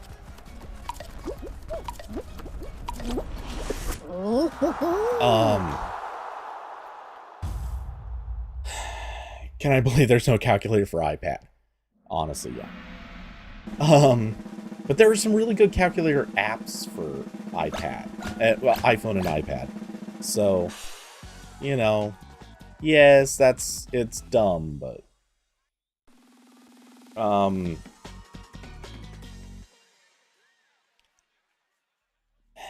look, yeah, the App Store really does do a bad job of showing what's optimized for iPad, which is weird. Funny enough, actually, I think it's easier to tell if you use the App Store on a Mac. You can usually kind of get a better sense of what's optimized for an iPad. You're still sorting it based on just what is from the iOS store, but once you're fishing through them, you can kind of go through them all really quickly and be able to tell. If for no other reason than you can always see, whoa, that guy just did not stake on the tiles. Oh, I wonder if they changed the tile duration.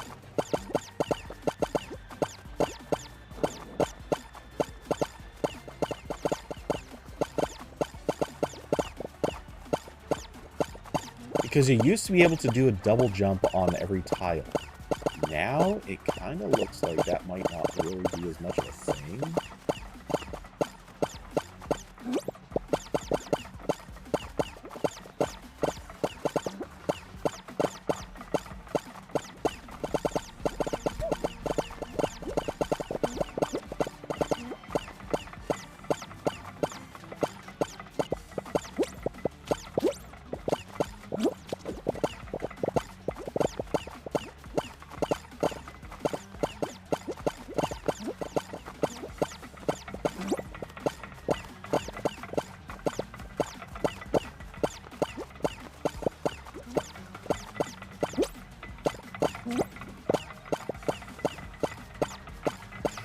Okay, not a lot of people.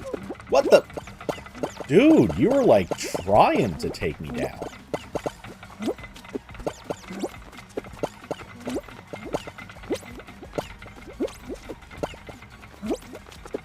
Oh, I ran out of tiles.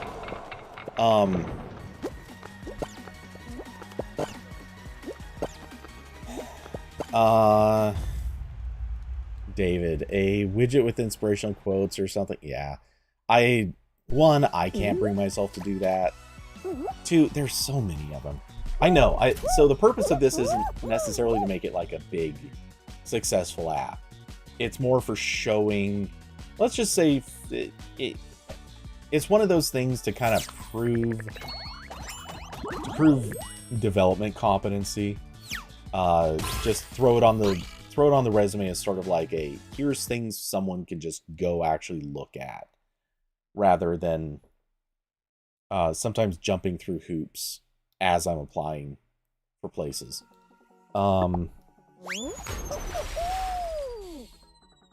So yeah, I don't want to go down too basic of a road, but I also don't want to go with something that's going to turn into months and months of work.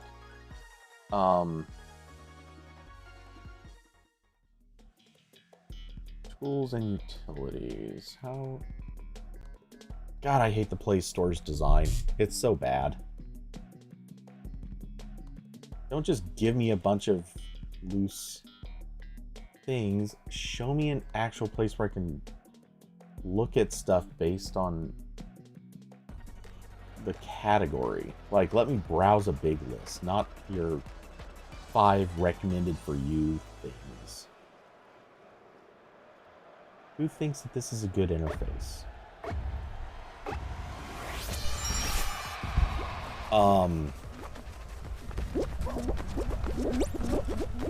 Well, and one of the problems with I know this is you're helping, yes. So don't let me. I'm not trying to like junk any ideas or anything. But one of the problems with kind of the inspirational quotes sort of stuff, it's one of those things that a lot of like development tutorial programs would literally have exactly that.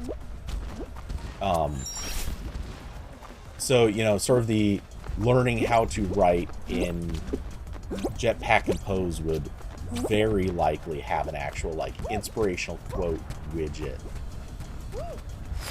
Or not widget necessarily, but like an app that shows inspirational quotes. They'll literally take you through the steps of building something like that, which I'm trying to avoid something where a hiring manager would look at it and go, oh, so you just literally published an app that you wrote in a tutorial? Yeah, you know.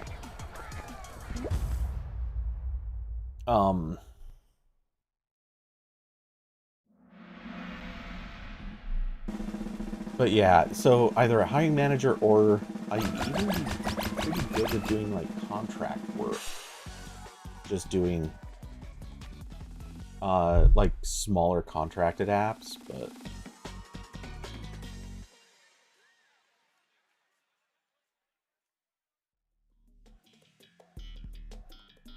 oh, actually, here's kind of a maybe interesting idea.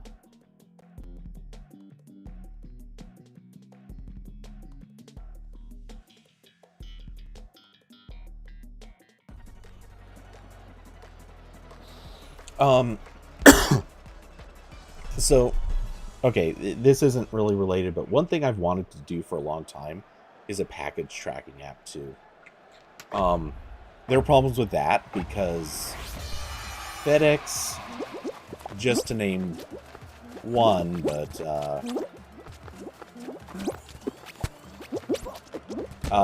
there are some big problems with reliability with the APIs from some package tracking companies.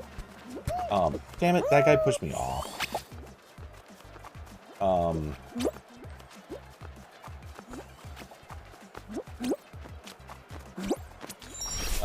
But yeah, various companies have been notoriously not treating their APIs very well. Is it me, or did it look like I was actually falling off that one edge, and then I somehow jumped from nowhere?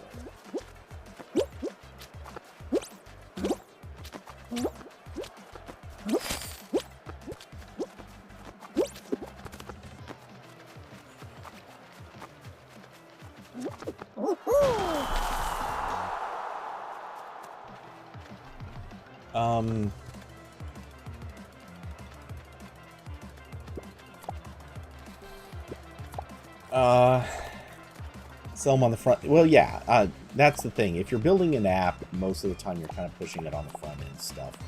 And that's what I'm going for, and that's why the tablet idea is kind of interesting. What I'm kind of thinking is if I can come across any, like I said, any utility that may not really be a saturated market, but something that I could feature based on the fact that it has a tablet interface would be interesting.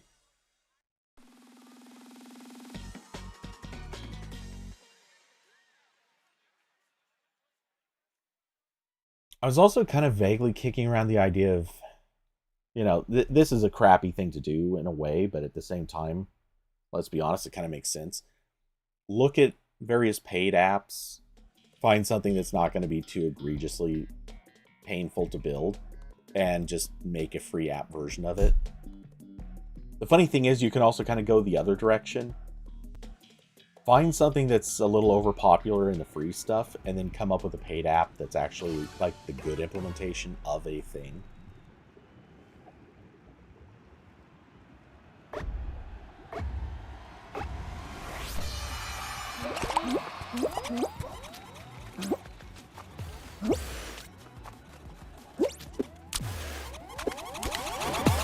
No, are you kidding me? That... God damn it. What the hell? That was such BS timing.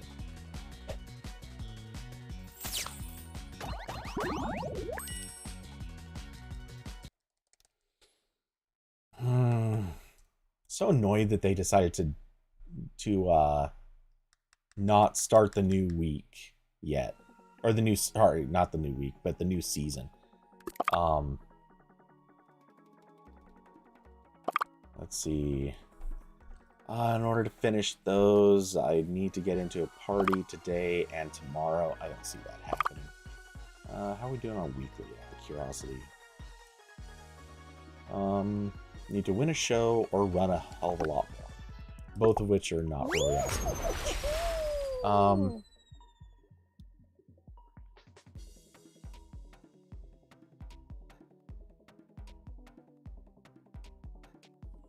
Oh, yeah, yeah. Well, calculator apps on the iPad are just, like, inherently...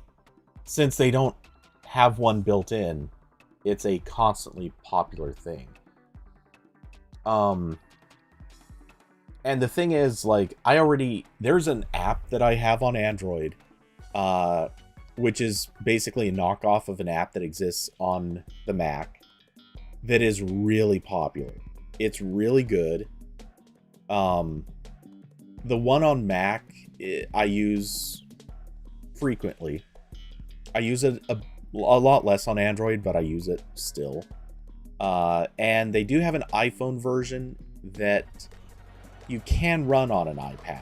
But the developer has been adamant about the... Actually, wait, I think the iPhone version might be delayed or behind or something like that. Anyway, people keep asking for an iPad version. And the developer has basically kept saying, no, we're never going to do another iPad version because no one buys it. Like, simple as that. No one buys it. And considering it's a pretty popular app, that's not a great story to tell.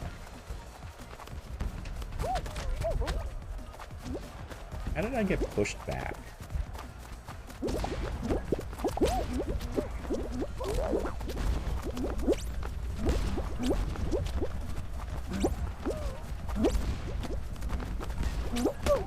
I knew that was gonna hit me.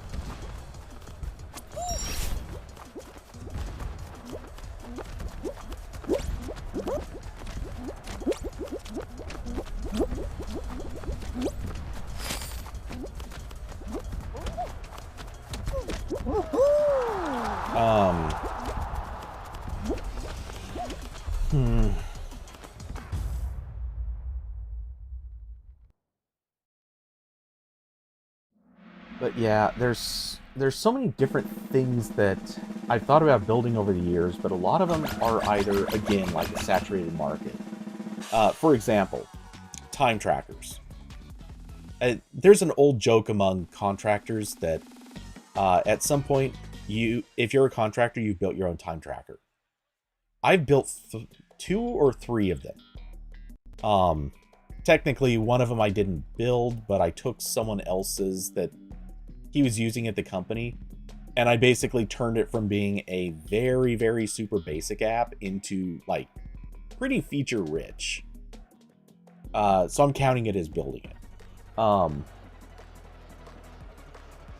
But, yeah, I've built... And these were desktop apps. At the time, smartphone apps were not nearly as popular or really prevalent.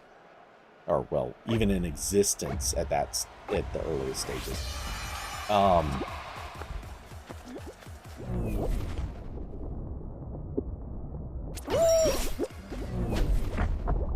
Oh, come on, damn it. I ran into the spot.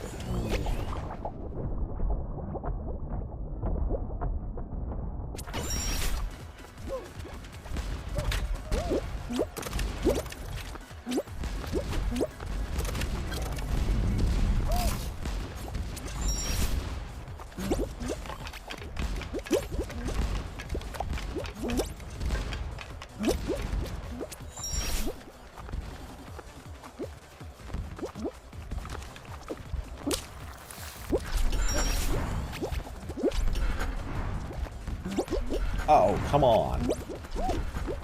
There, I'm at forward progress.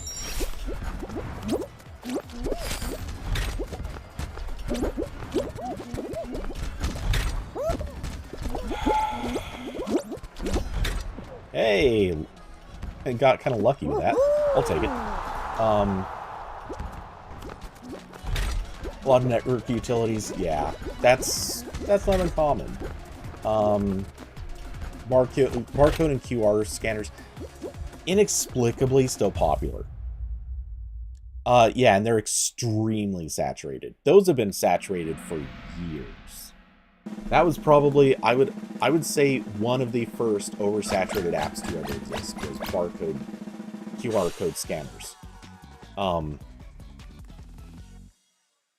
And it's doubly dumb because you can use Google Lens, you can use, Apple has one built in, I'm sure of it, I think. The iPhone has a QR code scanner, right? Please tell me they do. Like a default built-in one.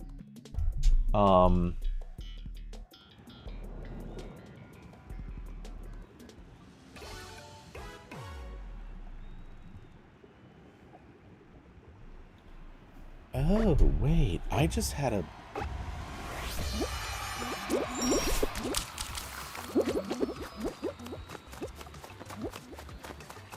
I might actually have an interesting idea.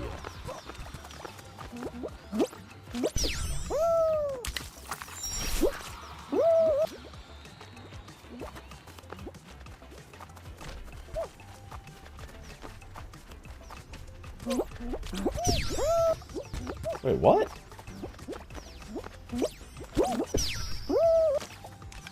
Are you kidding me? That wasn't the right door.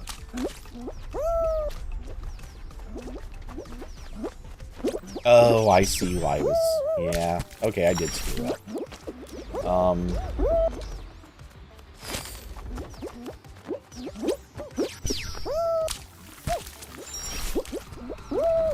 Yeah, I might be in trouble. Yeah, I'm not gonna make it. I wonder if that would work. Huh.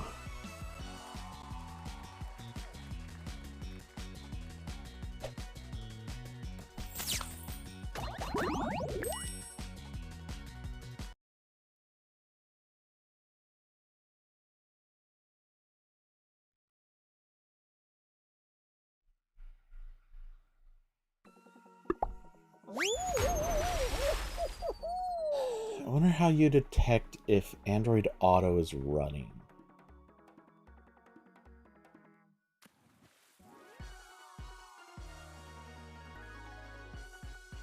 I know a notification listener will work, but having a notification listener running is challenging enough. Because now it's down, only one app can actually do that now. Which is a broken and stupid design if there ever was one.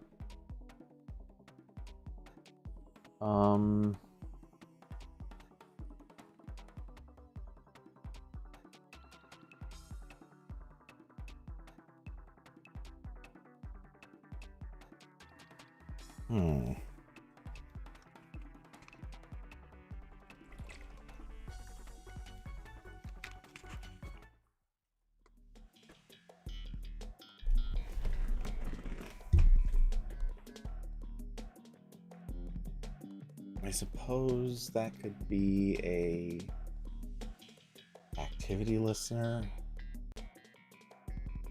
but those have been really unreliable.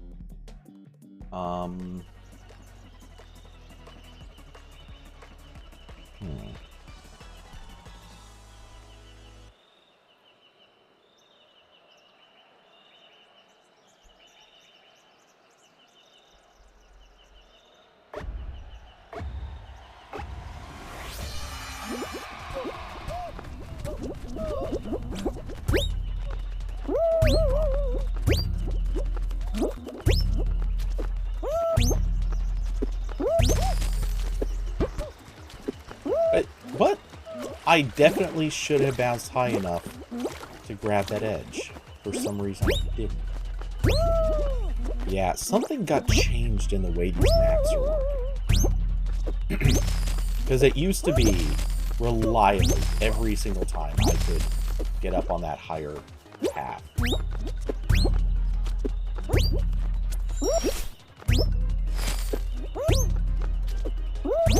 Whoa.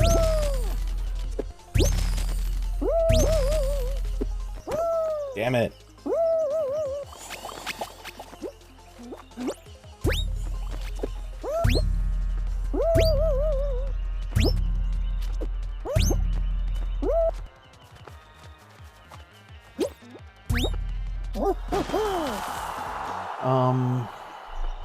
Let's see. How do we...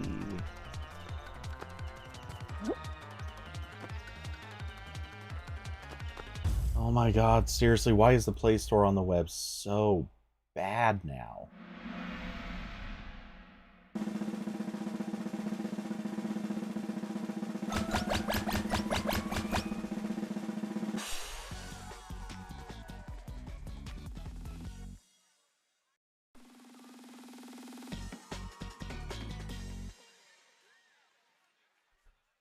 Huh.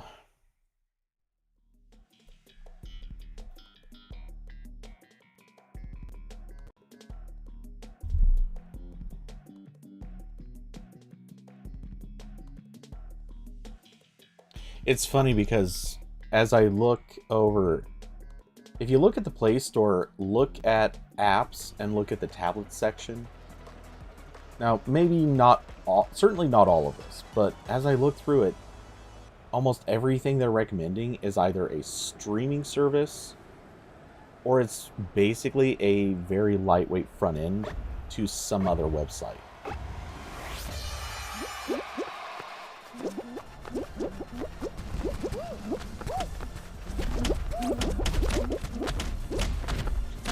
You know, to some extent, I think this this might be a big part of why Google has had so much trouble with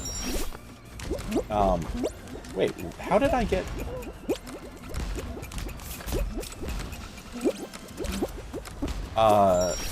This might be a big part of why Google's having so much trouble getting developers to care about tablet apps. Because when you go look at the Play Store, how many developers are actually getting any sort of coverage?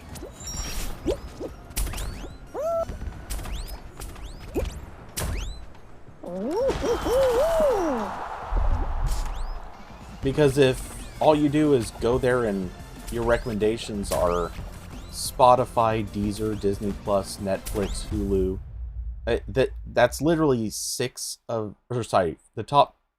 5 of the top 6 things in the featured apps section under tablet. If I arrow over, we get LumaFusion, the video editing app, which, okay, that's something. There's Audible, Amazon Prime, Twitch, HBO Max.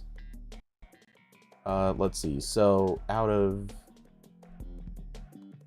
12, yeah. Oh wait, no, is that right? Hold on, I need to count this a little differently. Sorry, out of 11, 3 of these apps are not giant streaming companies. And I think 2 of them are pretty well-funded software dev companies. Arrow over again, it's TikTok, GeForce Now,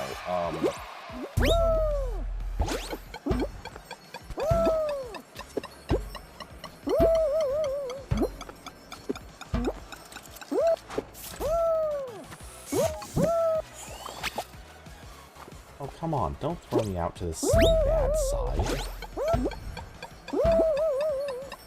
Oh, oops, I went one just a pixel too far. Good, here we go, we're on the correct side.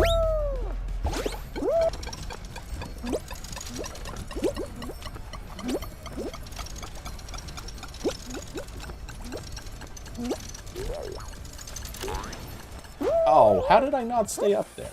Okay, well, doesn't matter now. I have enough. Whoa, what? Okay, need to hurry then. And through. That was close. Okay, so TuneIn, Evernote, Discovery Plus, Amazon Kids Plus, Showtime, Rave, Slink. Why would anyone build a tablet app if this is what's going to be featured?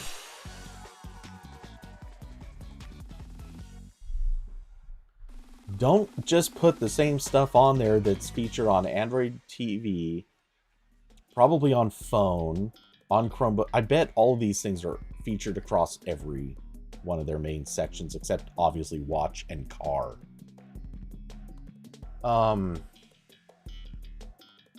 And yeah, if they're recommending Deezer, their selection's got to be really stale. Well, these are the... I mean, I get why they're recommending these, honestly, because they all have subscriptions that you can pay for through the app. So, as a result, these are the apps that are making the most money. In fact, even as I look back through, like... I don't know about all of these, but most of the non-streaming services also have either big subscription fees, or they are, well, LumaFusion's the only other one in the list that I know of where it just has a big upfront cost, but it too also has a subscription.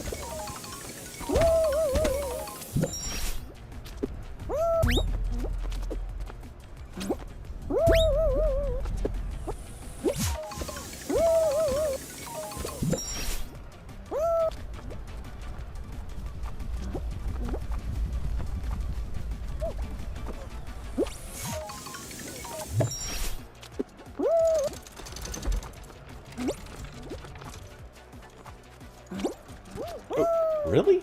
How did I not make that jump? Come on. There we go. Am I actually going to, for the first time ever, not make this level? No, there's not enough people. Okay, I'm good.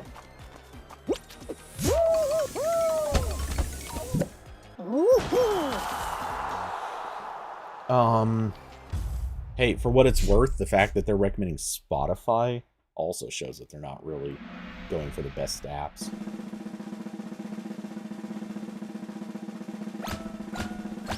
Yeah, seriously, the entire list is almost completely streaming services.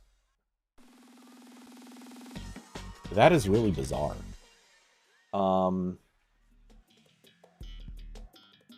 They have a section for stylus-friendly apps, which, cheers! I actually strongly endorse having stylus-friendly apps and featuring those. That's incredible. But it's also kind of disappointing because there's how many tablet apps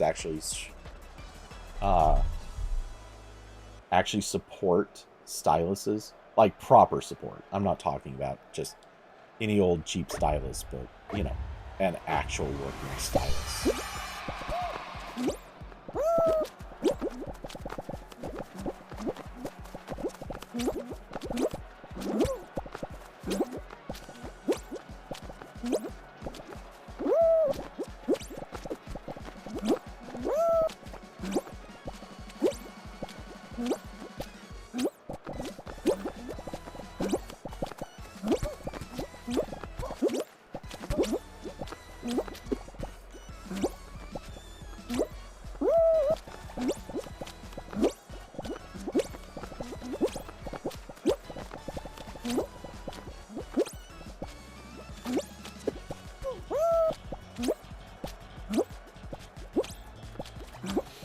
There is so little point to playing survival right now. I'm doing it.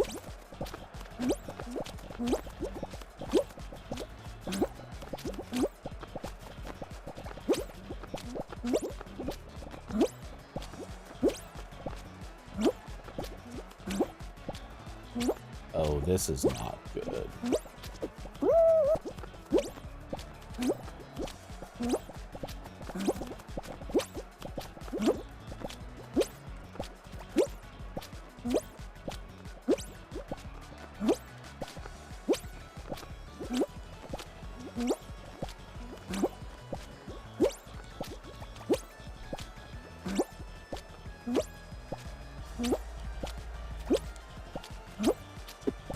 I didn't think I was gonna make that. Oh my god, I won! What the? Oh my god, that was an on the clock moment.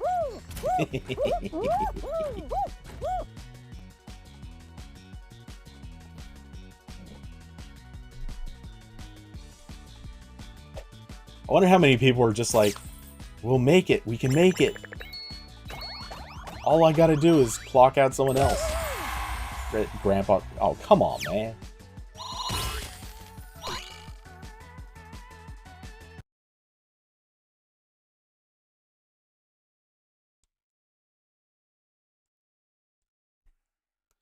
Narrow victory. Okay, let's see. What else do we even have in this store? It's crazy because as I scroll through, I'm also seeing like they've got some stuff for note-taking. Like which is led by Microsoft Word and Microsoft Excel, which okay, come on. Recommend better things, guys.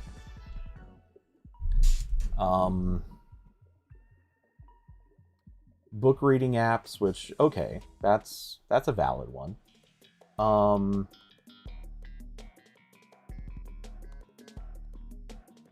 Oh, and then messaging services. Yeah, their tablet recommendations are awful.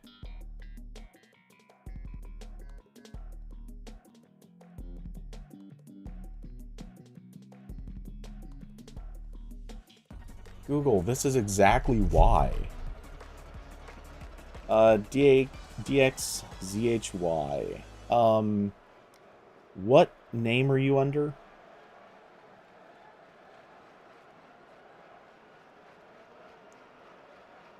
And have we played before? I'm pretty sure I remember your name. But I don't know what your epic name is.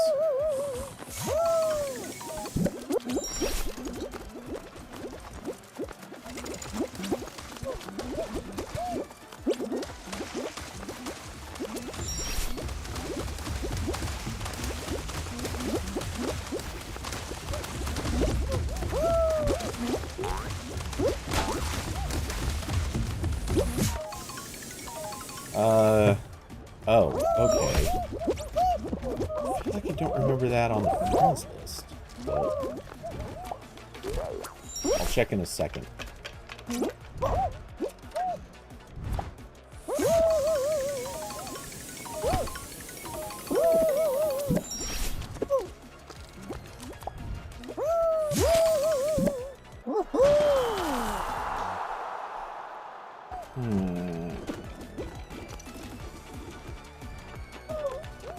See you in there. So,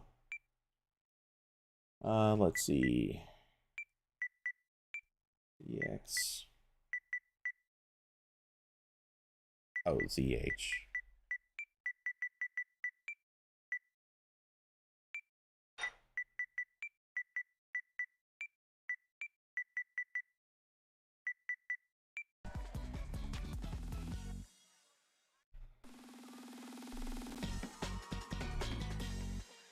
Okay, so friend request sent.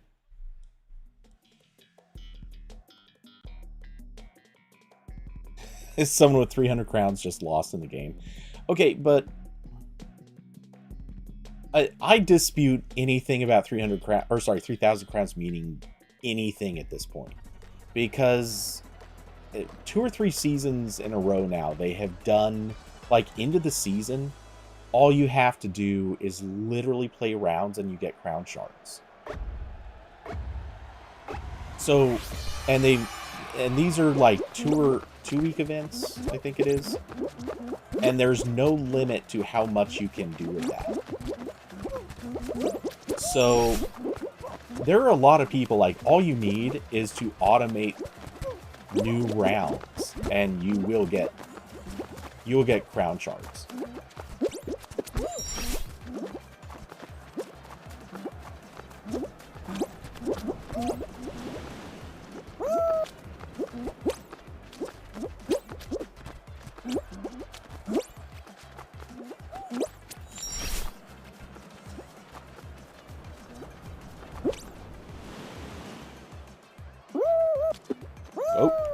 Oh, good, I didn't overjump that.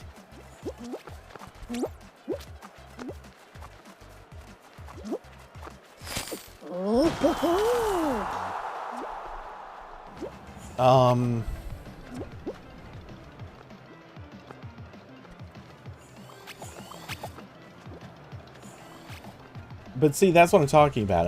Unless you AFK camping, no shot that actually works. But that's the point. All you have to do is be able to automate it. And we know people have done that, like, especially on PC. AFK camping's against their terms of service. Yeah, okay. You know how much stuff is against their terms of service that they never do anything about? I'm pretty sure at this point, they have stopped trying to block out cheating. It's pretty obvious they're not working that hard at it.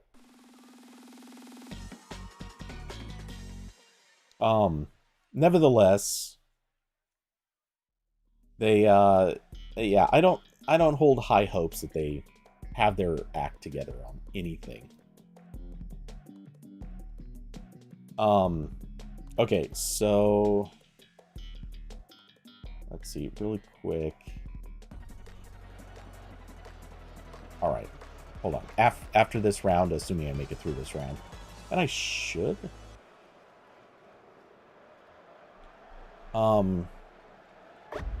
Yeah, there was a lot of hacking going on earlier in the year.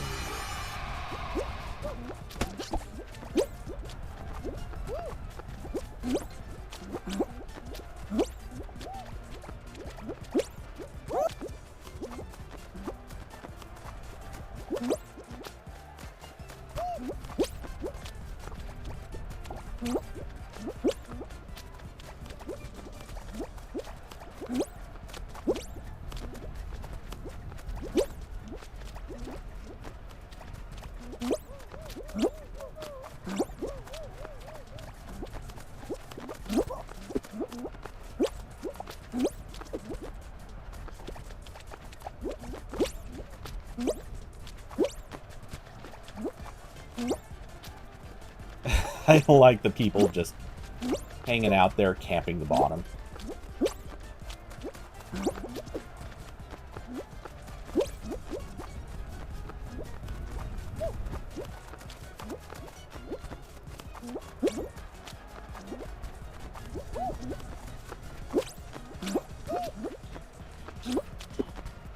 Oh, I'm getting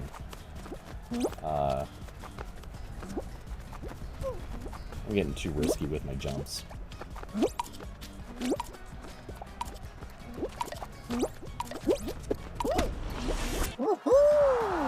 Let's see. So,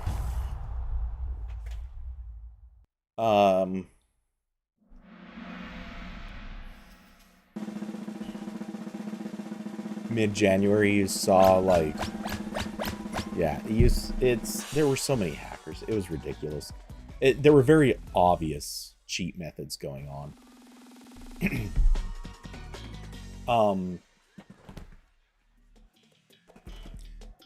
I remember watching people, like, you could very clearly tell people who were in the map, the, like, follow the line on the ground map challenge. They would get into the one with the big spinning wall, and you would just see them beeline directly to the right path because they were using the see-through cheat.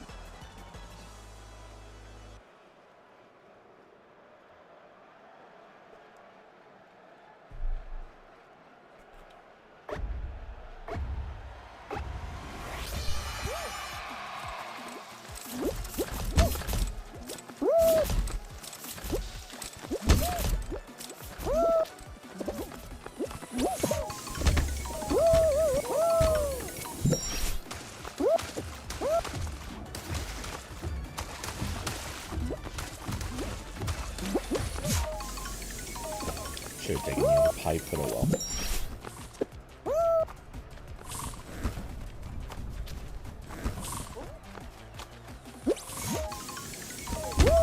And I'm less a fan of this path, but Whoa. Hey, come on.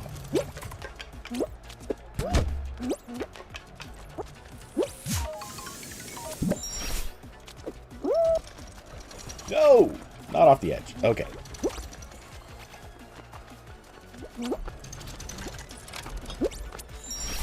Wow, kind of a bad run for me.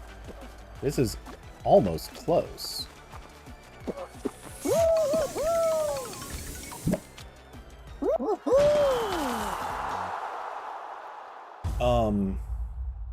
Like every other match in Hex at Gravity Trials, I saw Hacker just fly away like a bird in camp there. So you left about 7 or 10 matches due to that.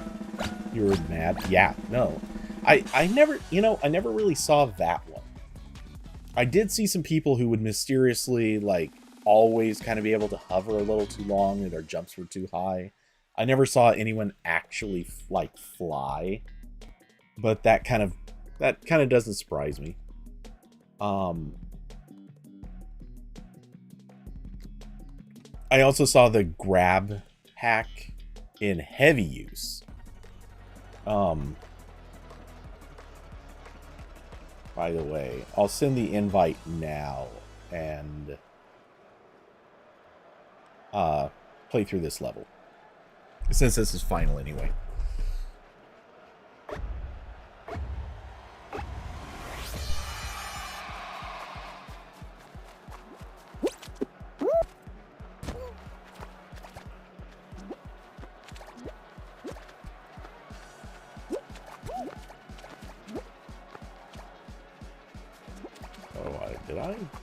No, I didn't make a mistake there. Just close. I waited a little too long on that one.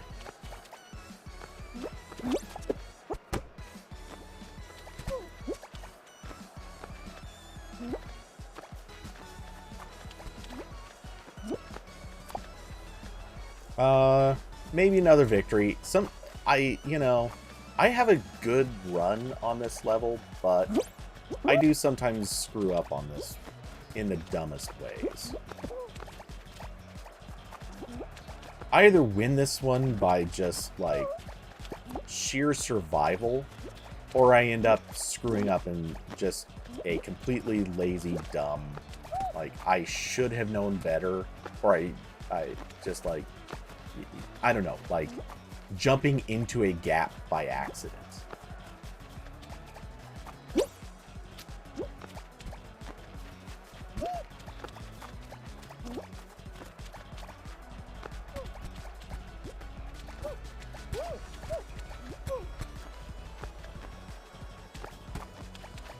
We do have some mid-length gaps. I don't see any large gaps, which is nice. Large gaps can be a big problem.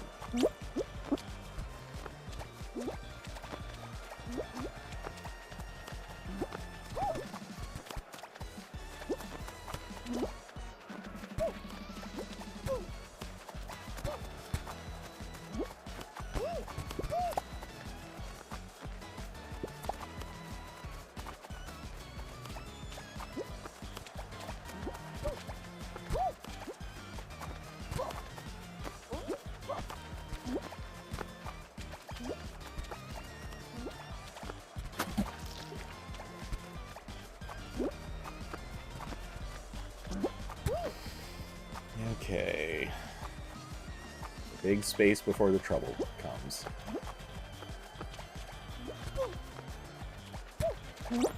Oh. Wow. Okay. I'm not even going to call that a mistake. That was actually a weird, screwy situation.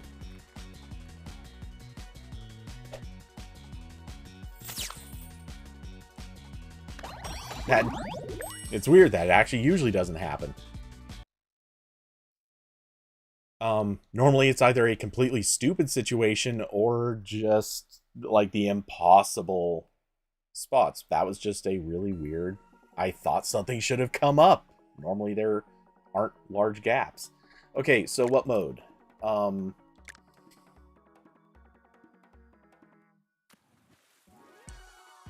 Yeah, but one didn't even come up. Like, a dive would have given me about an extra quarter second, but nothing came up there.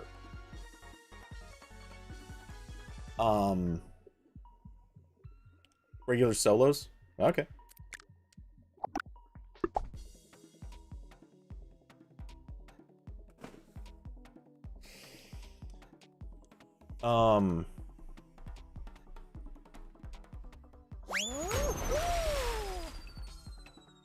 But yeah, let's see. What else is going on? Let's see. I'm really annoyed at... I'm actually more annoyed than I should be at Google's Play Store page for Android apps in the tablet section. This is just objectively lazy. And to think they're about to launch new tablet.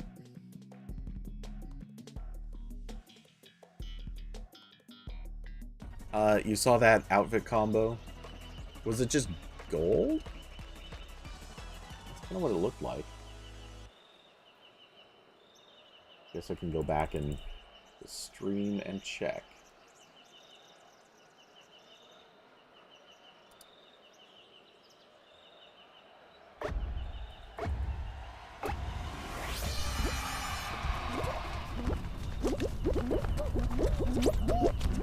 Oh, yep. Oh well.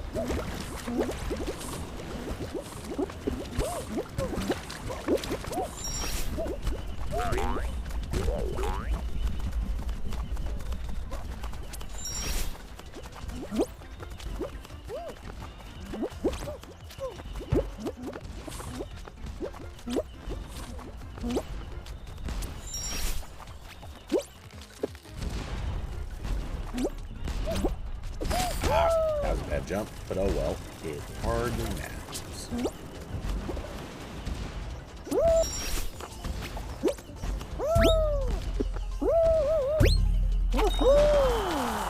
Yeah, I saw you went through first. Congrats on that.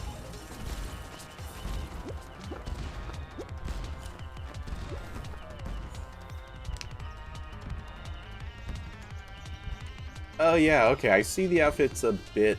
Yeah, it's not matched pairs. Kind of get that.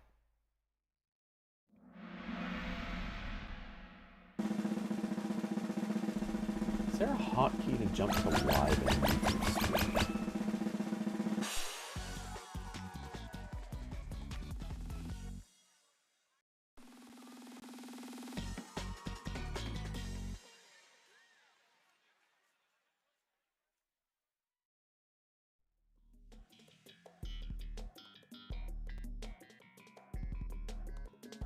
It appears not. That's lame.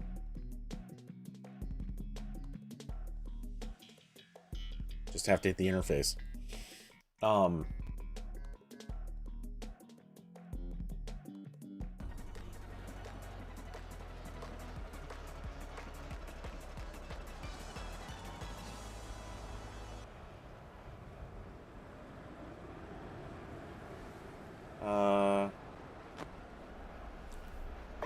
Okay, in Season 4 we're gonna get creative so hackers can't ruin the game anymore?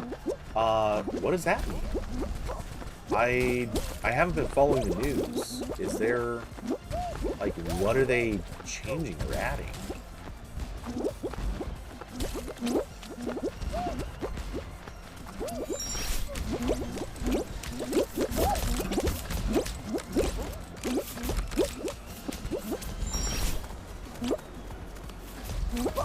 Oh, damn it. And that was such a perfect jump, too. Whoa! No! I hate this thing. I'm stuck all the way back in the middle. No! Okay, I doubt I'm gonna qualify now.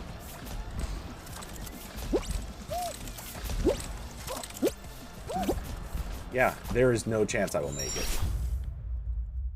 I hate these stupid... I gotta stop just taking that route. It is so bad. But yeah, I have not looked into what Season 4 is going to be about.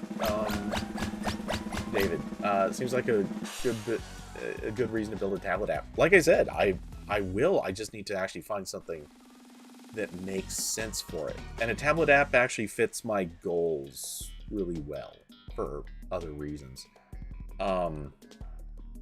Let's see. Oh, the outfit was all gold with golden chicken bottom. Interesting. Oh yeah, thanks for congrats on the 50 subscribers. Yeah, that happened 2 weeks ago, 3 weeks ago, something like that.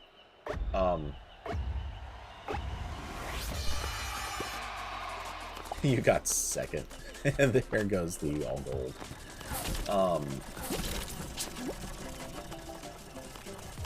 I hate this busted level.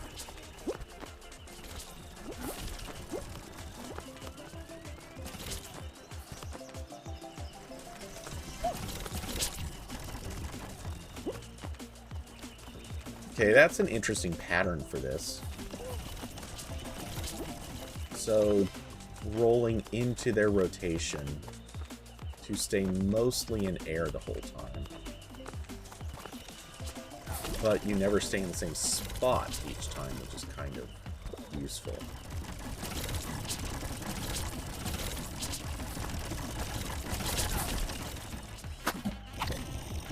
And still busted. I hate this level. Well, with 3 rhinos, this level is done.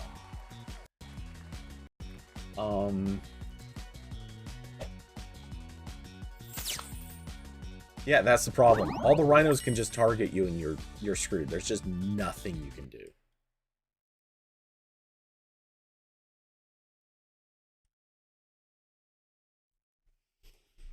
Or in your case, you literally landed on top of one of them, which kind of doubles the complications.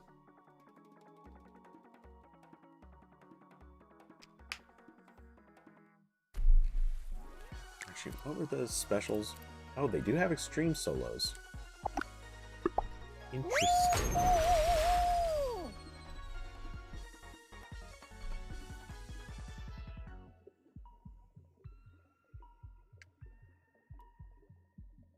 Oh wow, I'm overexposed again. What the hell? My webcam settings keep readjusting themselves.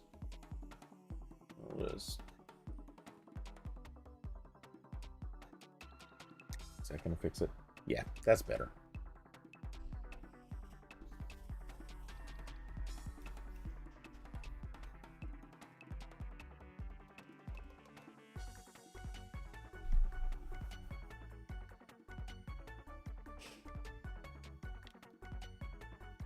See, David, one of these days we're going to talk you back into trying some Fall Guys.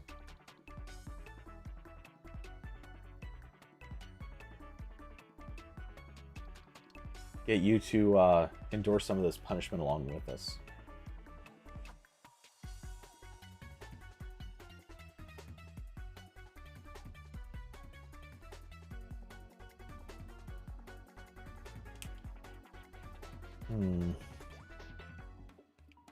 You know, it's funny because back in the early days of Android tablets, I don't remember what the name of the app was or who made it or whatever, but somebody actually built an app that was basically just like kind of a Play Store lookalike, but all it did was feature tablet apps. And a lot of people basically looked at that and said, hey, that's great. Google is not going to do the thing for tablet apps that we all want, so somebody else did. And then Google kind of improved the tablet experience on Play Store, kind of hyped it up a lot more and promised that they were going to do more for it, and then basically abandoned it. Now here we are back at basically the beginning. By the way, it started me in the furthest possible location. But yeah, now here we are. The tablet situation is weak as hell on Android. Their Play Store sucks for tablet apps.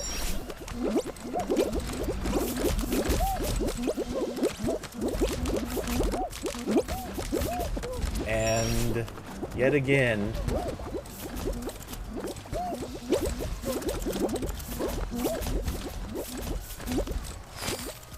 it's looking like we're not gonna get a decent tablet experience out of it.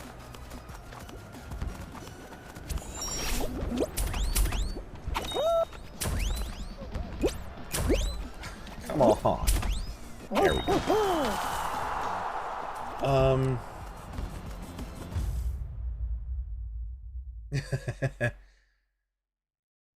David, the first time you played, you look like the people who don't know how to get through the basic levels. No, that's fair, but the learning curve is not that bad. Now I agree, we do make it look easier than it is. When you play this enough, you start looking for the little visual cues and the timing, and you kind of learn all the patterns to get through various stages. But yeah, we do make it look easier than it is. I admit that.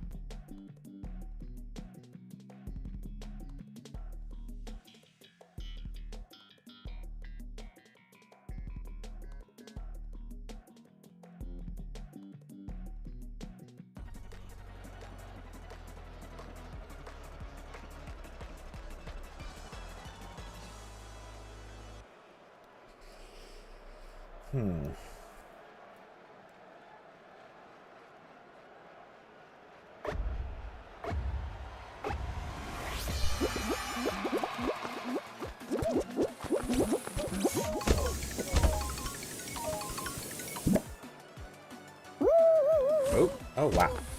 How did I get pointed the wrong direction? Oh, I thought I was going for the other one. That's why.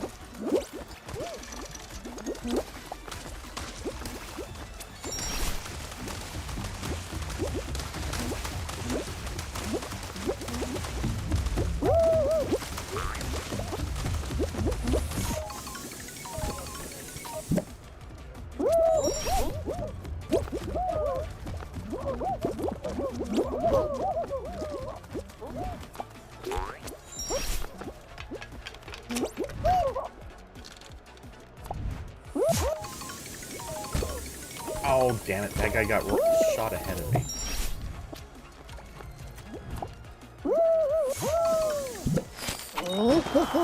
Oh, man. I got across second. I got robbed. Okay, so let's see. With Fall Guys Season 4, what's going to happen?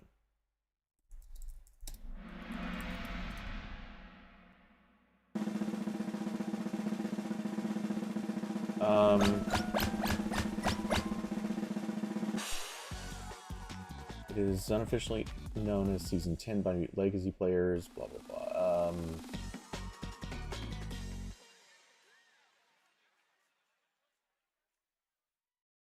New changes. Not much has been announced as of yet, but it's confirmed that Fall Guys Creative will release at the launch of or during the season. Okay.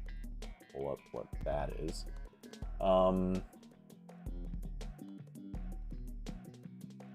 Oh, okay, that page was pretty useless, except it links to Fall Guys Creative. Okay, also known as the level editor, or creative mode, is an upcoming feature in Fall Guys which allows players to create and publish their own levels. It's confirmed to be released with Season 4. Okay.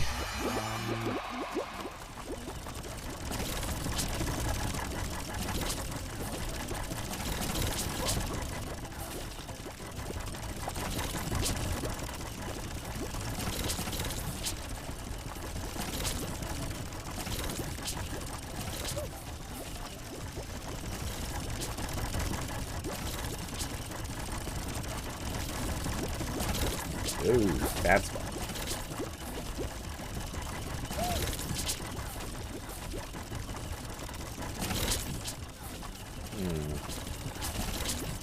Whoa, no, no.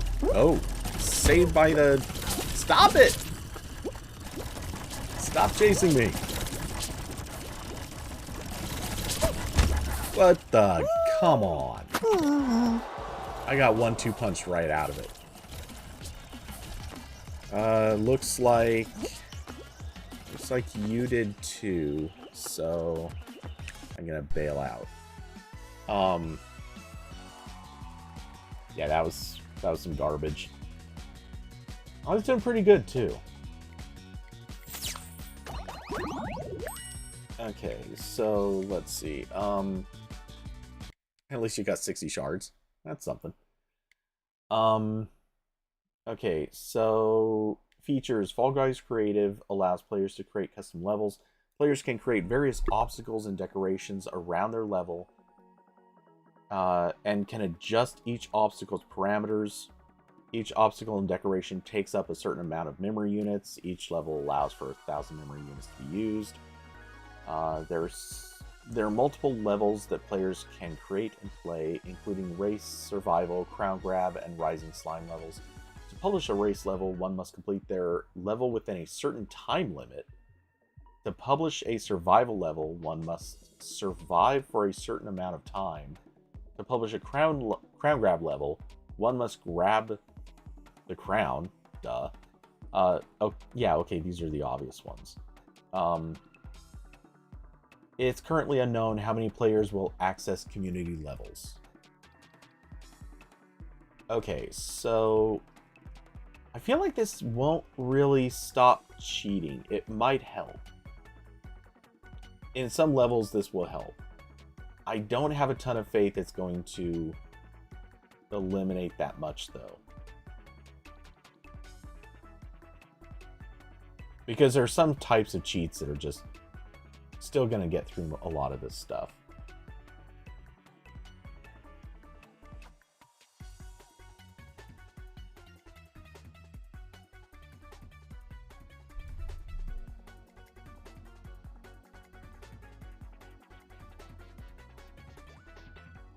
Oh, sorry, I just looked over.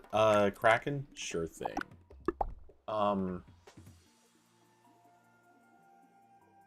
Sorry, turn around to watch the cinematic trailer for the, Season 4.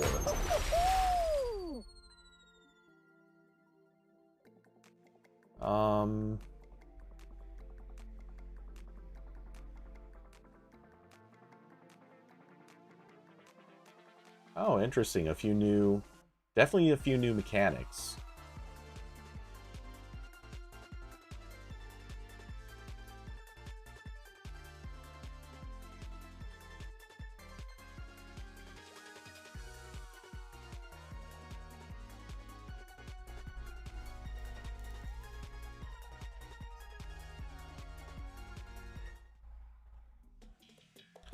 Okay, so my question is, with how profoundly buggy Fall Guys has been, how buggy do you think it's going to get with a, Oh, nice. At the end of the cinematic trailer, they gave a quick, Among Us reference.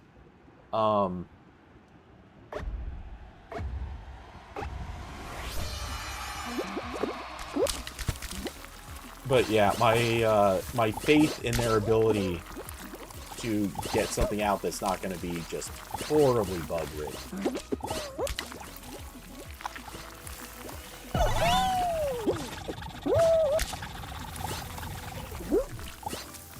Not high.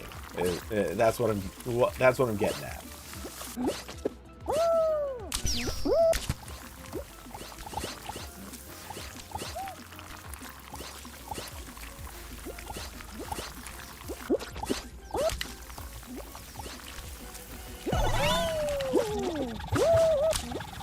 Yeah, that guy's gonna clear before me, but not by a lot.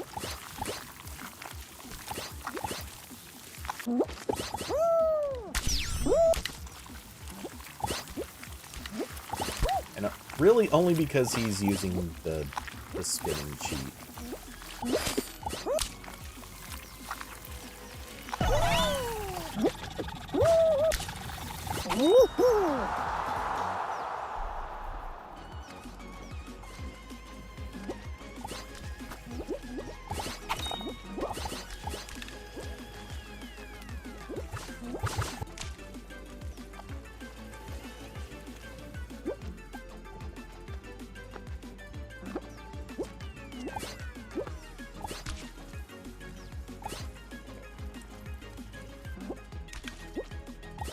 You kept getting body blocked? Yeah.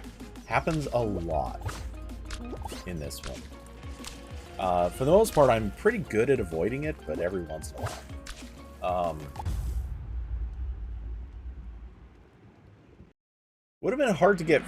Well, I don't know. The guy that got first was using that stupid spinning trick to get a little bit more advantage. It's funny because he was also trying to get those extra points along the way. And frankly, if he wasn't using the spinning hack trick, whatever we're going to call it, I probably would have beat him to first.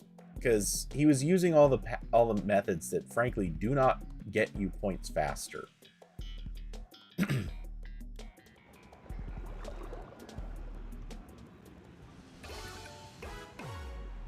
It amuses me every time people go for the wrong path.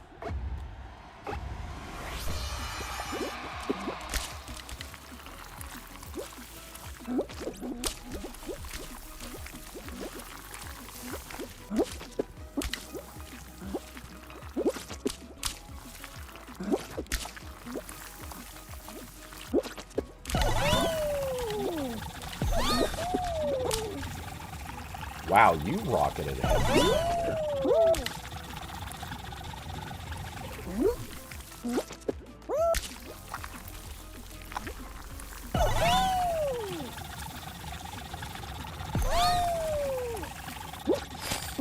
Oh, how... Damn it, I went through the... I have not done that in so long. Okay, playing it safe. Oh, okay. Speaking of getting body checked, just happened. What the crap? Okay, one of those was a graphical glitch. I have not failed that level in... ever? I really don't think I've ever failed that level. Oh no, I guess it was one time in the past. And it was similar circumstances. Like, I just kept getting body checked left and right. But yeah, that guy screwed up my jump right where I needed it, and it sent me off in the other direction. Yeah, I've never seen that trick with getting shot off the... Curious how you do that, actually. Left side skip is faster. Not sure why, but I'd have to see it.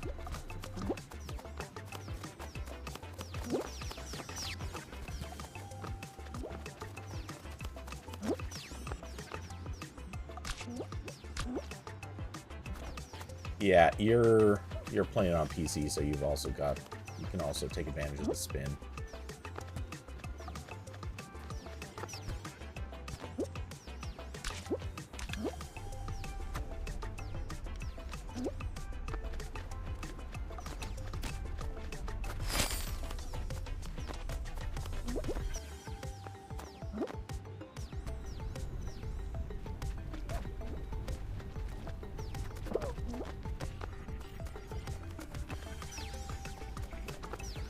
Yeah, it should be the other one. Yeah, that one.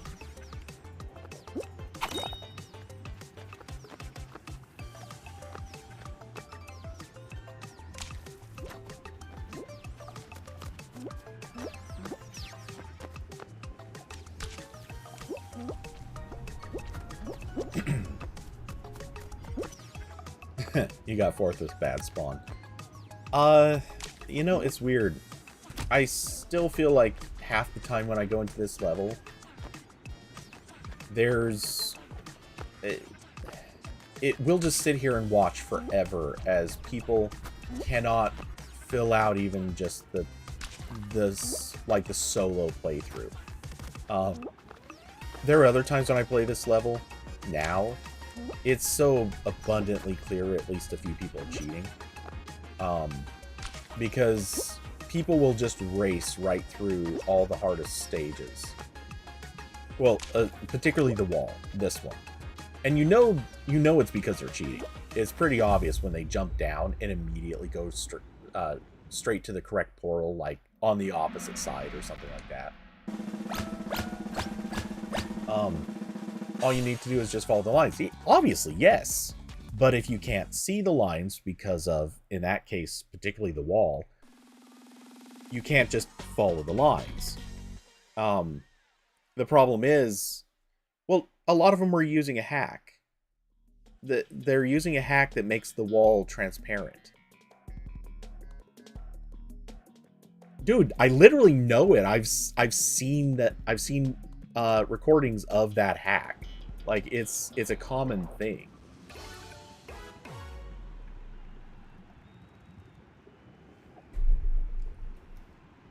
And I know that's not the case with everyone. Some people get lucky. Some people know a couple of... Wow.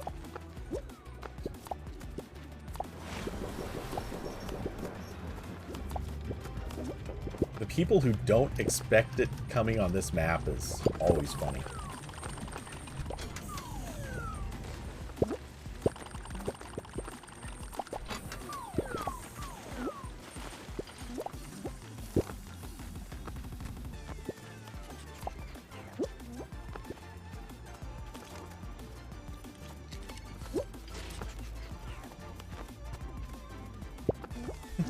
My god, man, you're a griefer.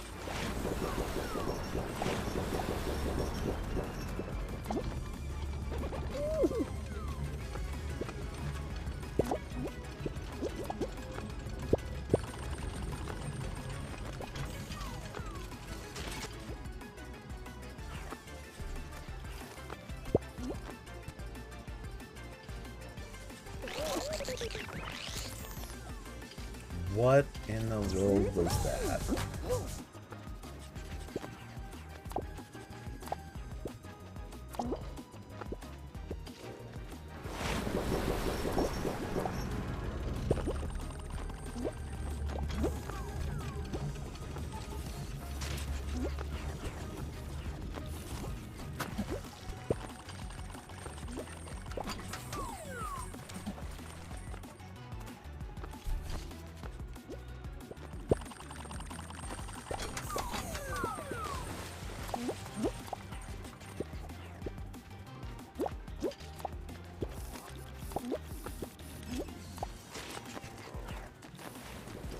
How did that timing even work out?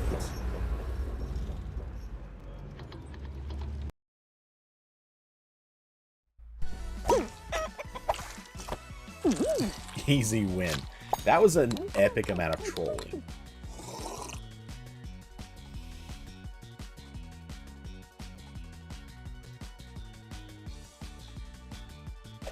Yes, kill streak fits.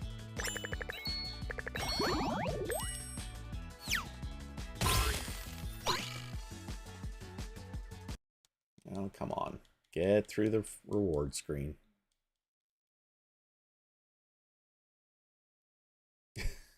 Kill streak definitely fits that.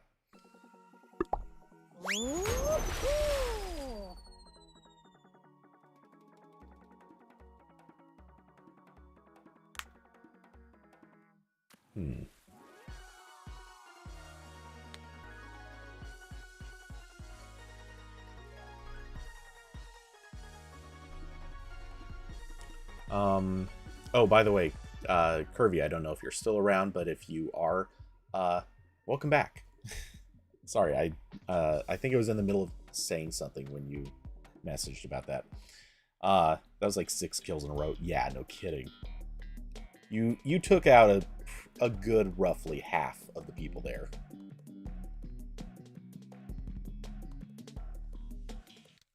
Yeah, half. Browsing hockey Twitter. Watching as everybody dunks or cheers.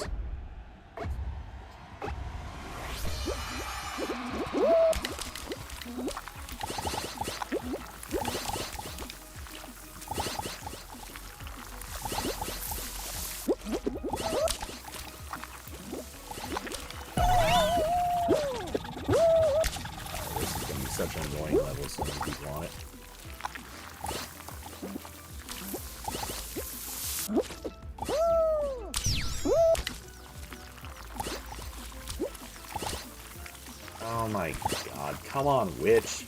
Get out of here. I'm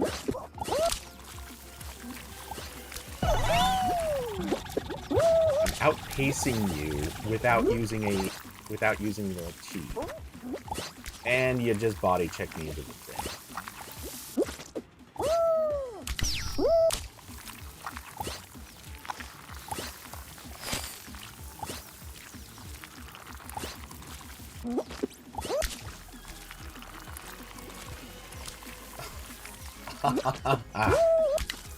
Okay, well, fourth is just gonna have to do.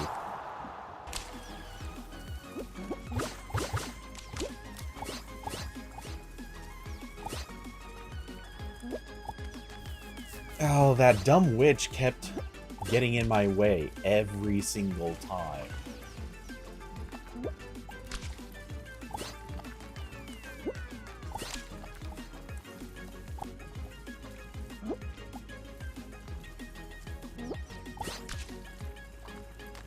I always forget people still take this route.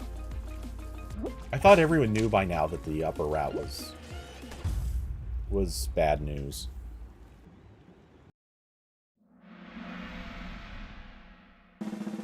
Every time you play Kraken, you see somebody doing 360s. Yeah, no, it's all over the place now. But most of them are not good in... Well, either they're not good enough at it or they're misusing it. I don't know exactly, but... Yeah, they're trying to do it, and it's not helping them most of the time. I mean, if I can... I'm not using that trick at all, and I'm still outpacing them.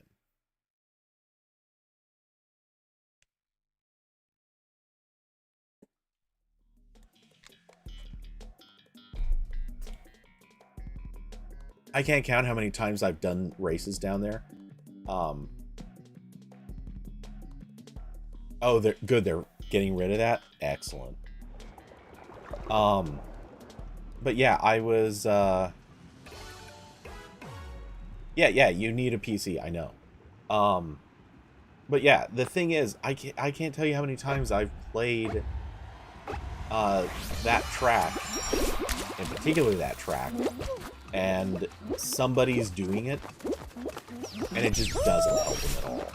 I end up beating them to the end, just playing straight up on an old PS4. Like,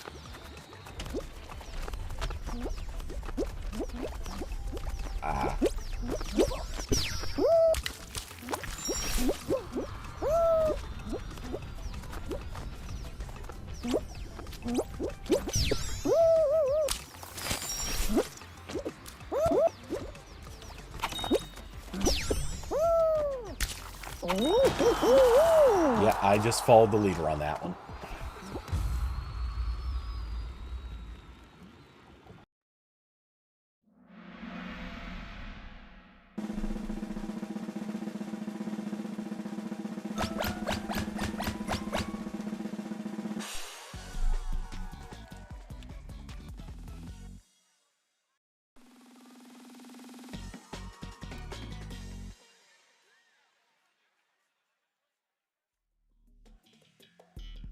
So,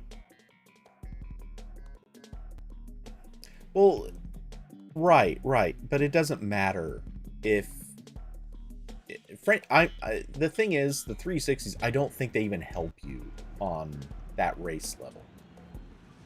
Or they would if you're going through the punch bowl, but in the rest of the time, it's not making those people faster usually. At least not appreciably so, and you're sacrificing a ton of control to do it.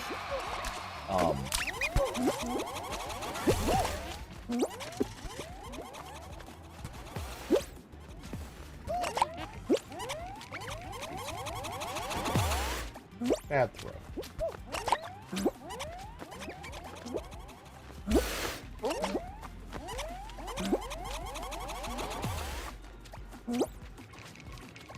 Actually, I'll leave you to that one.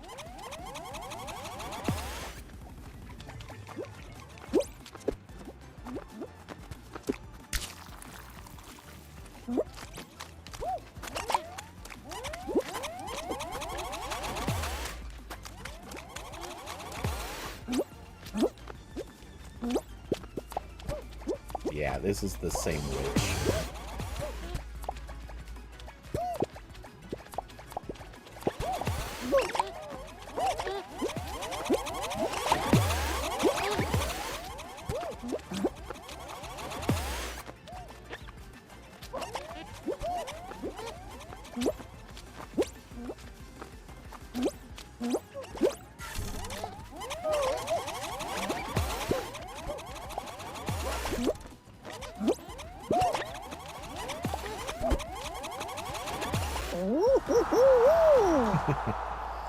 Um...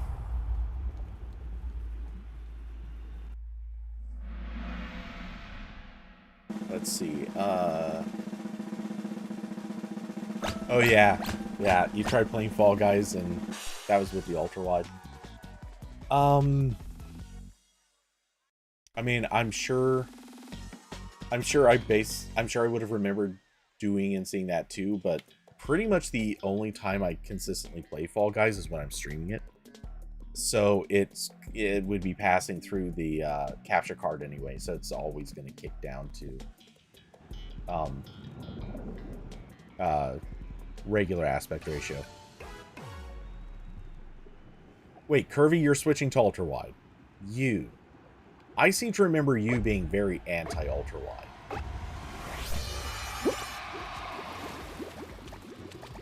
What is changing?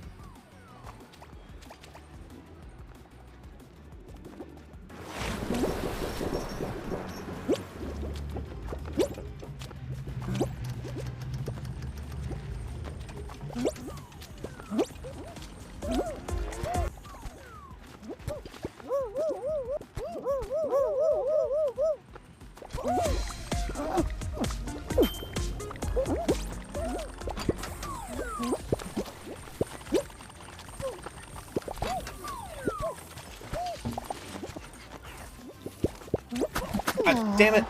The witch! Always the freaking witch. Okay. And just for reference, because you actually should have been reported for that earlier, there you go.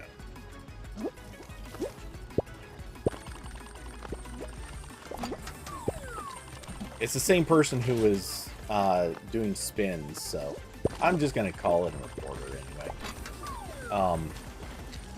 Not that it's going to do any good, because they will never punish it.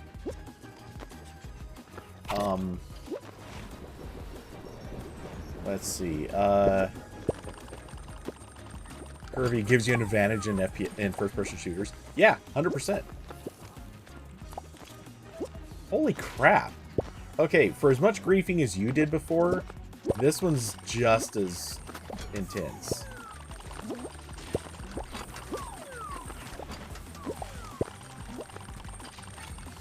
Wait, which trick? I wasn't watching. Oh yeah, back out.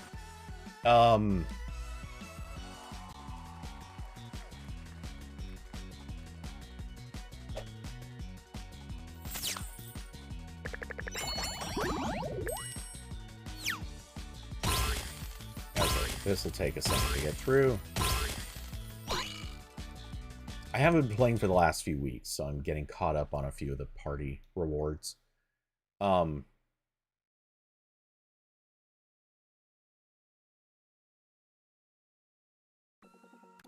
quick, taking a peek weekly. Just have a little more to run there, and then yeah, I'll have to play tomorrow if I want to try to get that one, which I probably won't do. We'll see.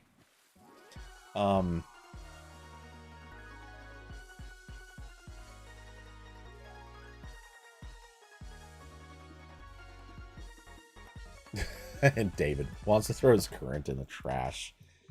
Oh man, whatever you see at CES, give it like a 50% chance of ever even coming out.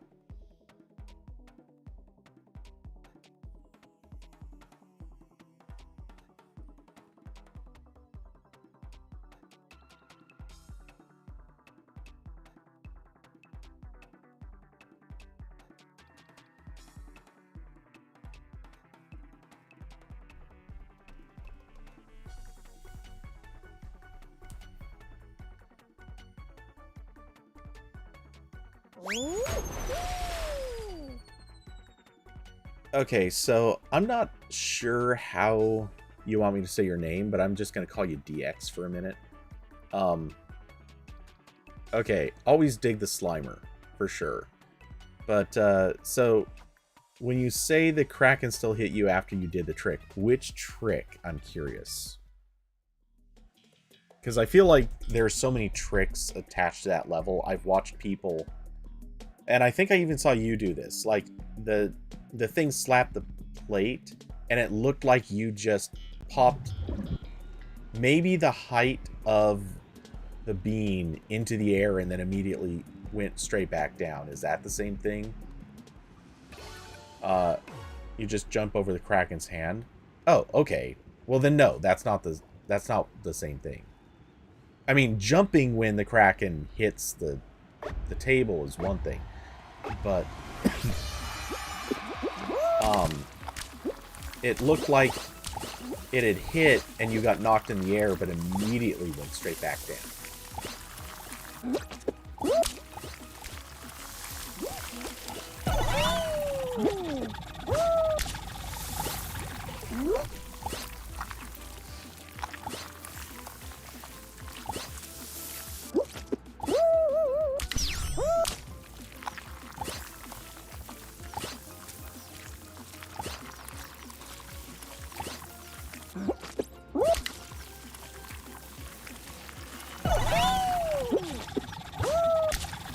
Okay, so pretty good clean run. I'm not ahead of anyone who is behind me, and no one's body checking me, so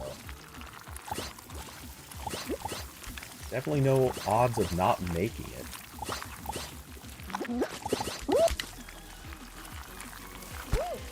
Oh, as someone body checked me on a spawn.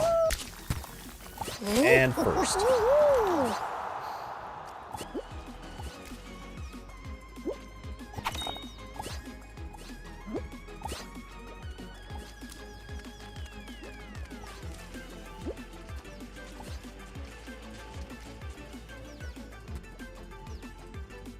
Yeah, see, not that I see too many people doing 360s here, but if there were anyone, then none of them passed me.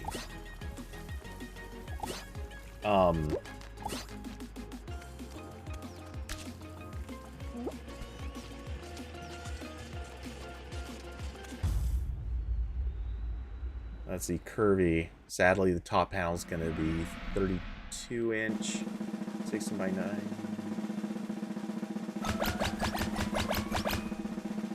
Okay, so you're doing a top... Wait, why are you going to be doing it like that?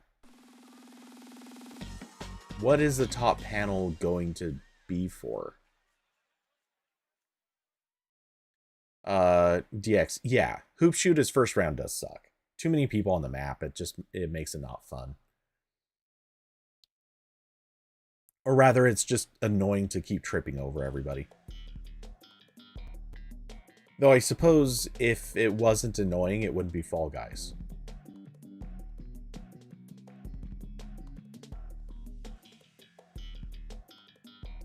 Kirby, I can't go single monitor.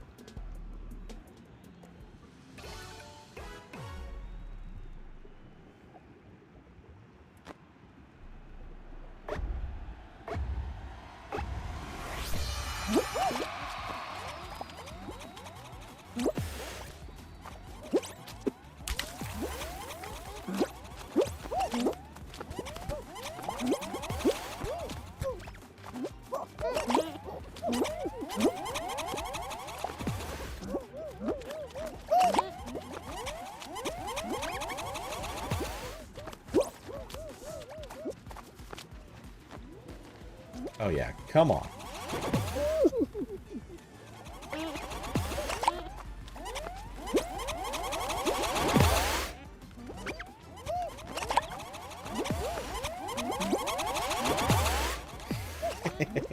Oh, I almost got him out. It's so close.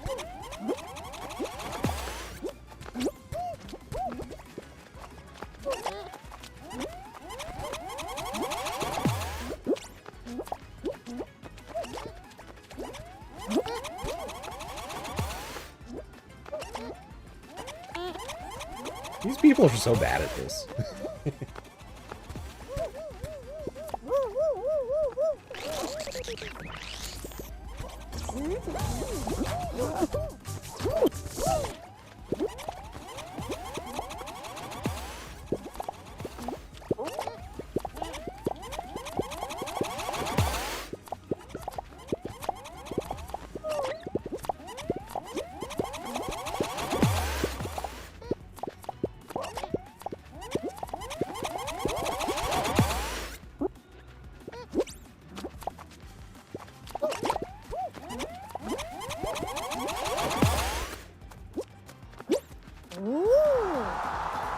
Huh, that actually did send somebody off, just the wrong guy.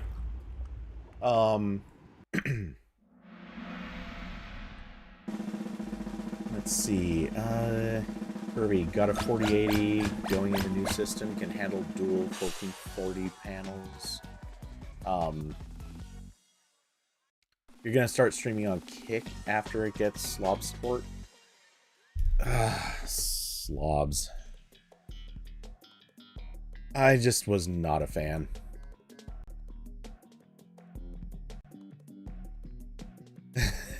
Yeah, we were playing Batty Cake, exactly. Well, when you grabbed him, I was just about to kind of wheel into position to knock him out. Because he probably would have gone if I could have gotten a little bit better position.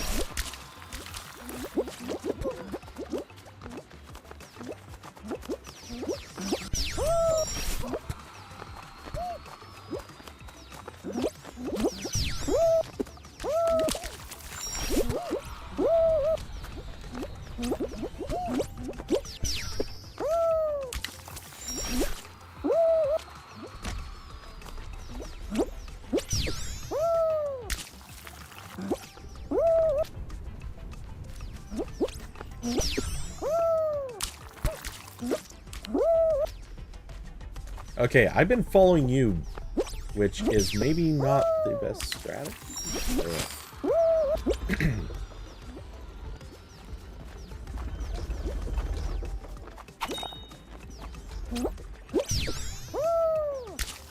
Okay.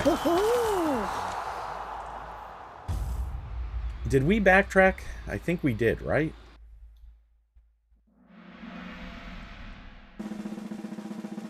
Did you... Okay, so I'm a little unclear, but I'm starting to wonder if there's a sneaky trick that I didn't know about before. But it looked like on one of those you made a point of going over the edge, not going to one of the portals. Does that reverse the path? Like if you go the wrong direction, does it back you up or something?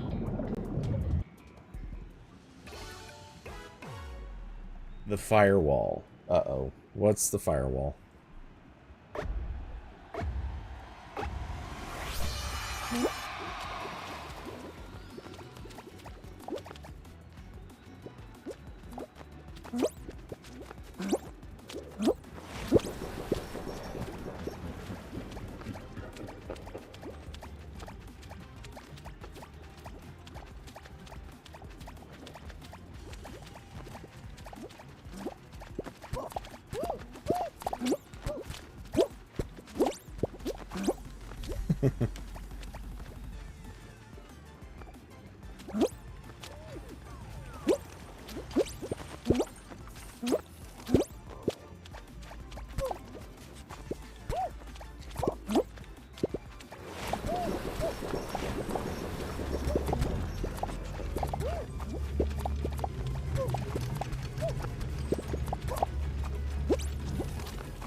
That there's a griefer over there, the one in the, I think, England suit.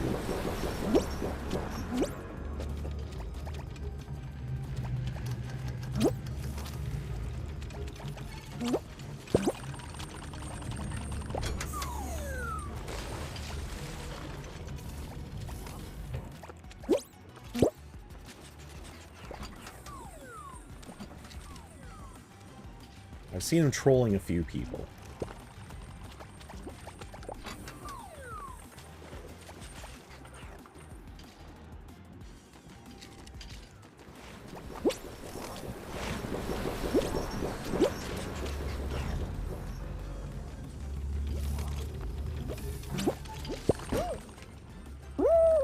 What the? Oh, come on.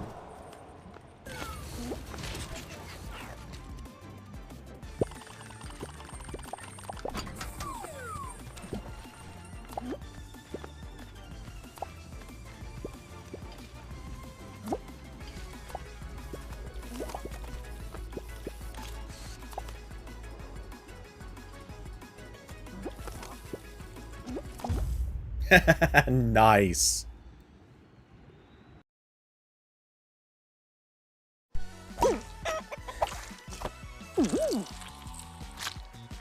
Cheesy but good strategy.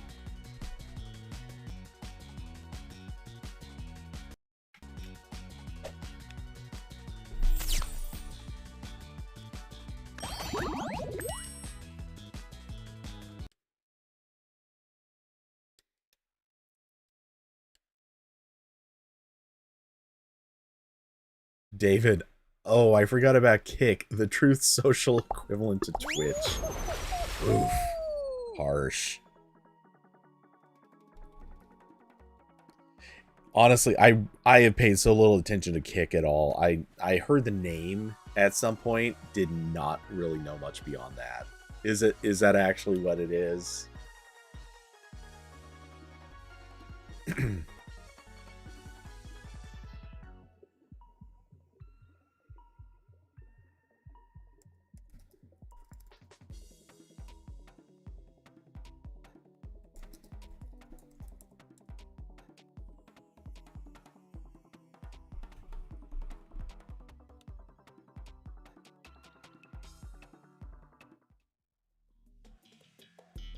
Founded by Chris Rodrigo.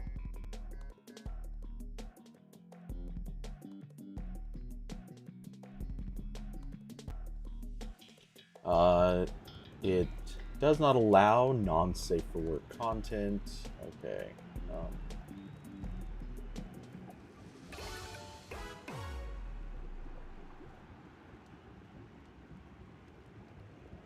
Oh wow, Kick is promising 95% to people. Oh my god, I got just hit one after another by people at the start of this match. Really bad starting position.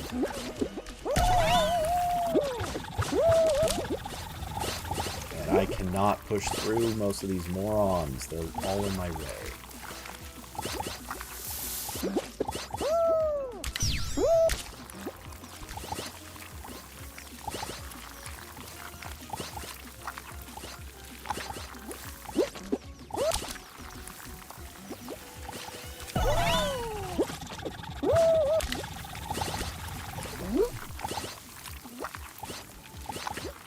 I'm almost caught up to you now.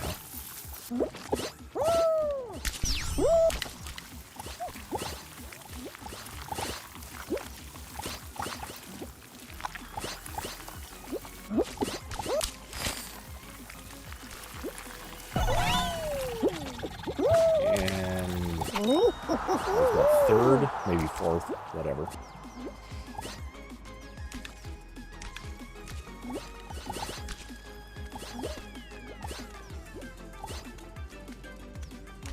So Kick is promising 95% split of all subscription income, and they're going to give 100% of the tips. Something feels sus with this.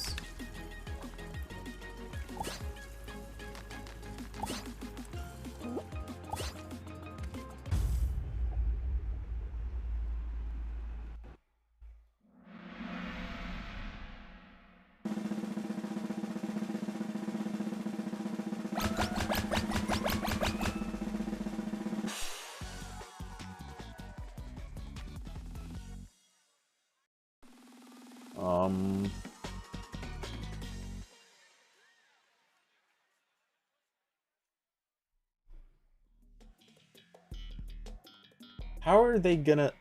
not like I don't think they can't make money doing this, but if the platform's only taking 5% of subscription and nothing else... Ah, okay. David, there's... Yeah, that makes sense. They're a gambling thing, so they're gonna push the gambling streams to the top, and those people are going to be endorsing the company heavily. Got it.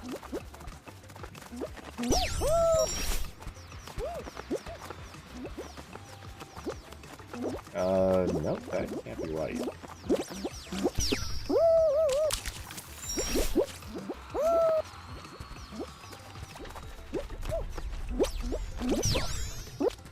Wait, what? I was following you.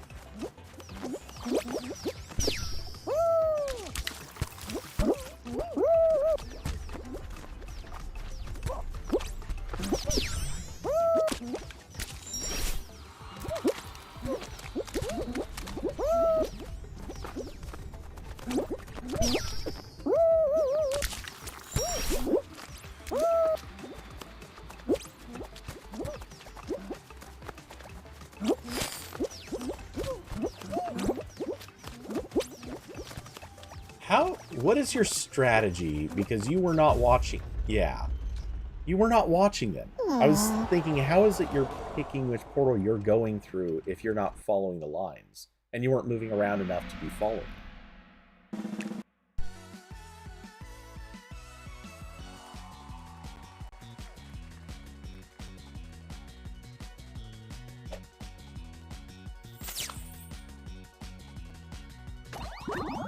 So close to getting my weekly running distance. Okay,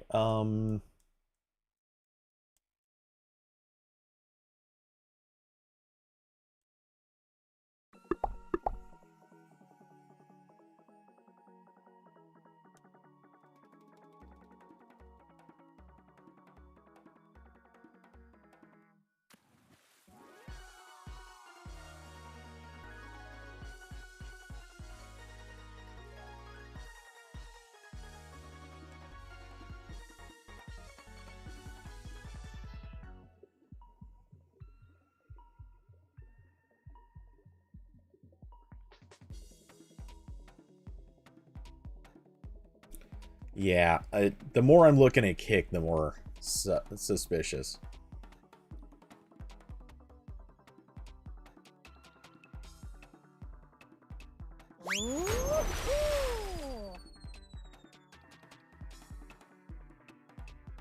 You're trying to trick them? Evidently didn't work super well.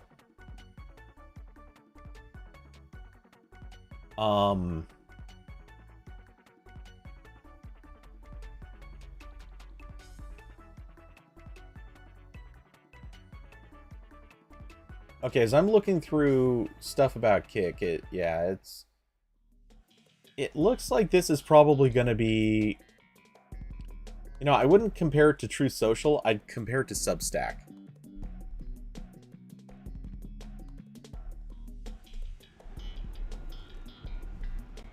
This has a very Substack feel to it, where they're going for how far can they push the will let anything go, as, you know, they're promising money to their creators, like, more than anyone else would. And as long as they can keep the narrative going, then it looks great for them.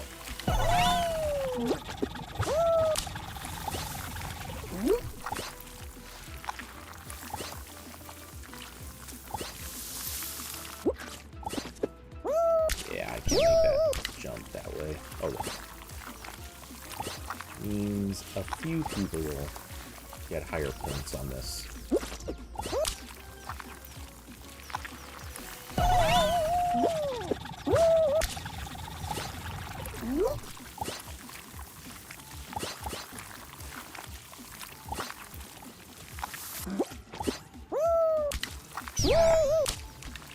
Oh well. I'm sure there's a way to make that jump with my current setup. I'm just not going to try.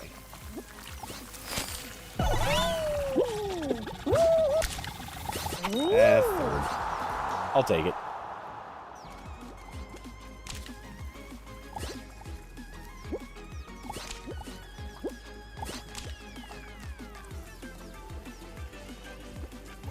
I might have been...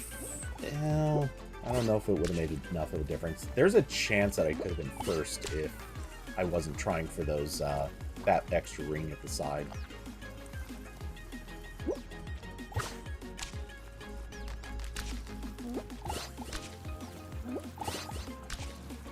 Because that would have shaved off about a second, but that probably wouldn't be quite enough.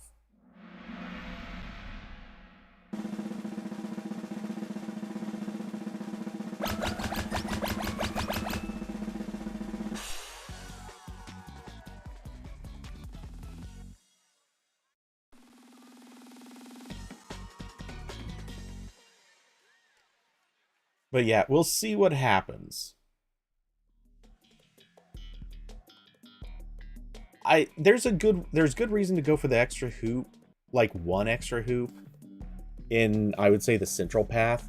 Going for the bowl would be the other way to go if you're a little bit, if you're in better position for it or something. I haven't practiced that one, but I could go for it. But that mostly just saves you from having to get that that one last hoop at the very base.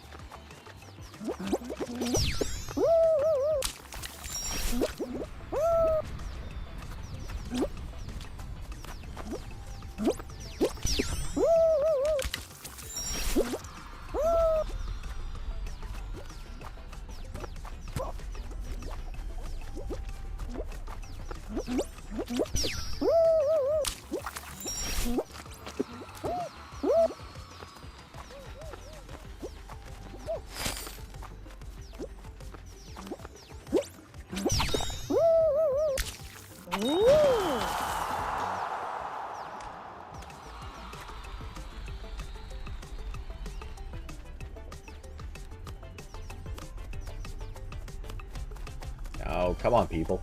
Get through. There we go. You went AFK and still qualified.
Oh, nope. Sorry. That was not aimed at you.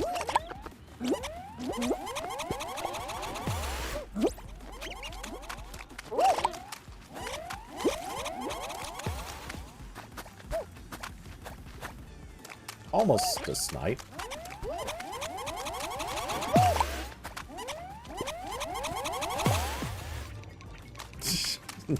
Dummy.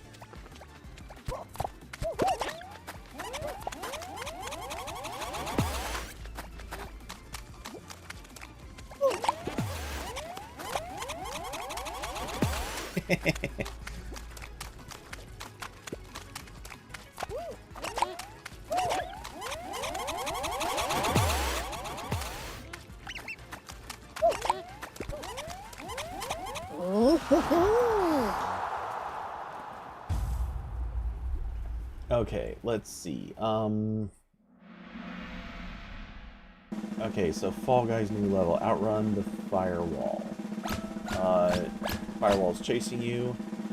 Make it to the finish line to qualify. Oh, good. So, just based on how this is described, that means there will be no timing out. And presumably there's... Well, I say there's going to be no way that the firewall itself... Or there shouldn't be a way to get around the firewall. Kind of like in the current run around the loop to stay away from the fan. Like, all you have to do is get on the other side of the fan. And you've got forever and a day that you basically are immune to getting knocked out.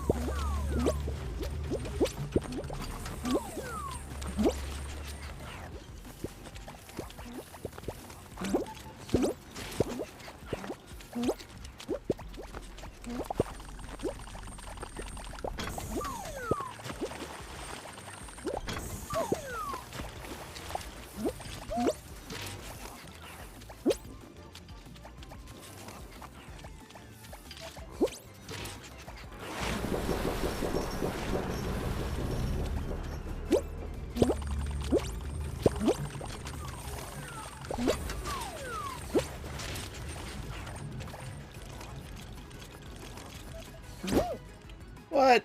Come on.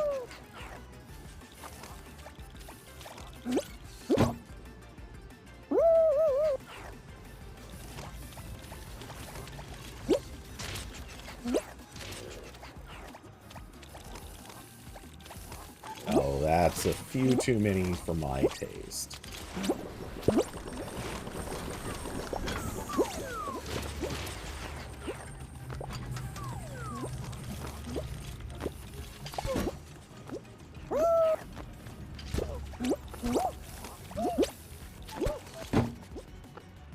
How did he stay on the thing? Yeah, it's been hit twice while he's standing right there.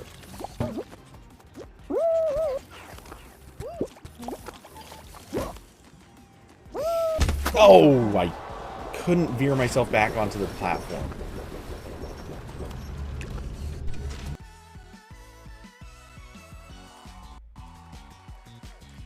Well, I got at least... I knocked out one fairly early on. There we go. Got that last little one.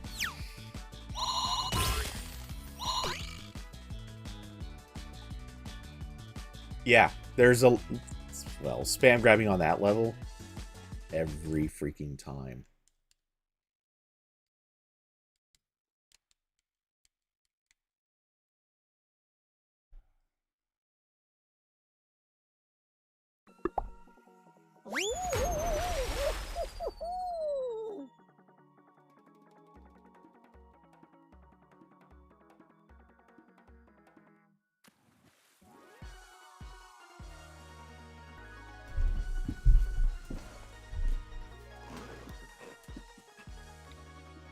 Okay, let's see.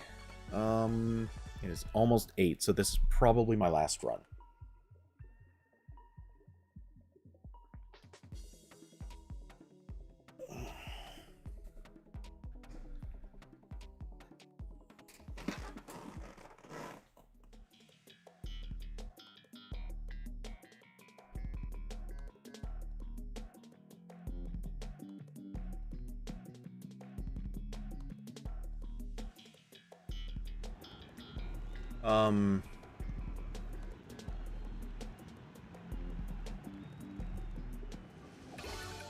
Also, the timing for when you jump to do the trick is when the Kraken's hand is about to swing and tilts its hand backwards. Yeah, no, I know the timing. I've done it a million times. And yeah, I screwed it up twice on that one, but that's really not what I'm talking about. If you went back and looked at the first time... not that it's worth doing this, but if you went back and looked at the first time in my stream when that happened, you'll see a spot, and it could just be a weird lag issue, but you would see a spot where it, I'm pretty sure it was you bounced in the air just a little, it was not a jump, like, there's a visible difference between a jump and getting knocked in the air, but it looked like you were knocked into the air, and then, but you only went up, like, the height of maybe 1 or 2 beams up. And then you promptly fell right back down onto the platform. Oh, jackass.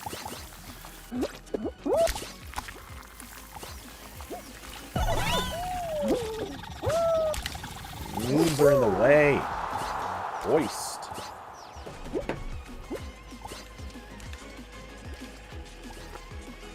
You're just screwing around.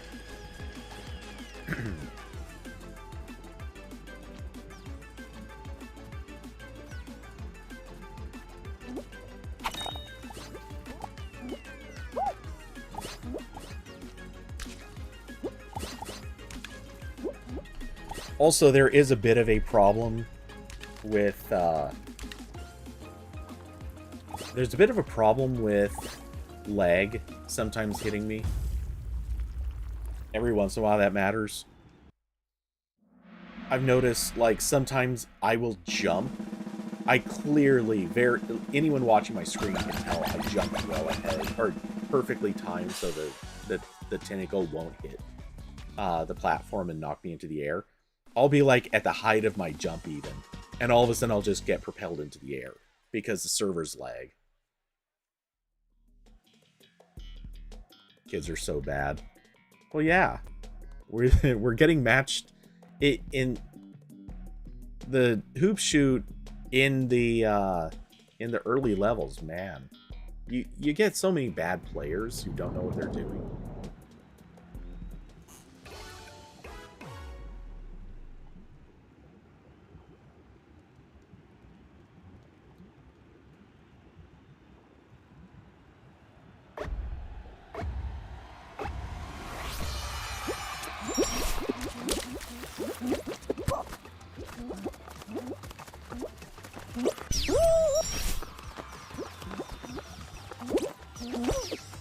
Oh, come on.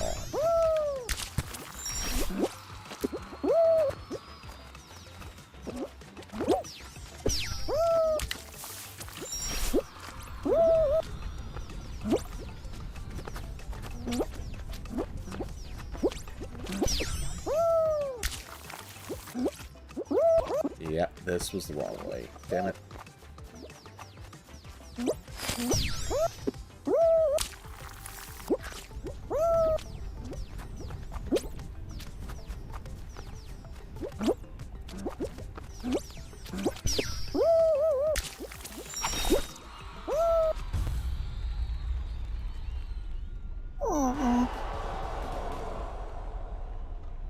Yeah, I followed you on exactly one of the maps, and that's the one where you took the other way.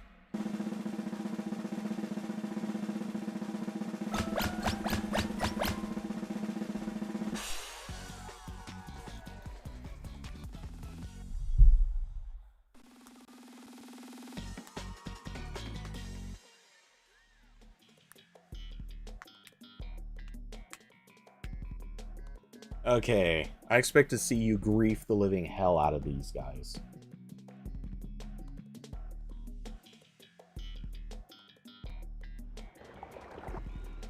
You should be responsible for taking out at least half of the DQs on this.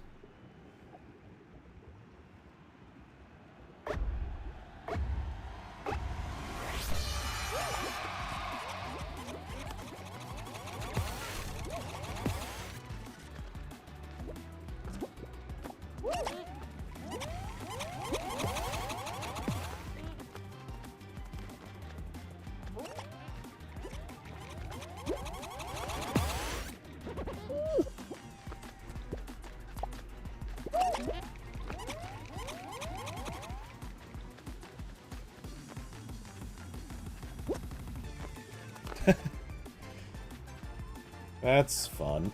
2 blast balls got swapped.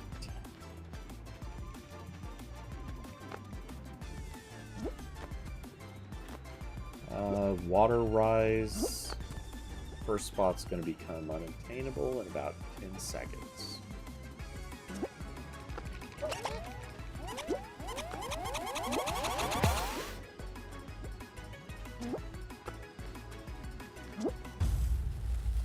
Wow, that was quick. Well, for the last ones.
Oh my god. Good job on the, on pushing him over the edge.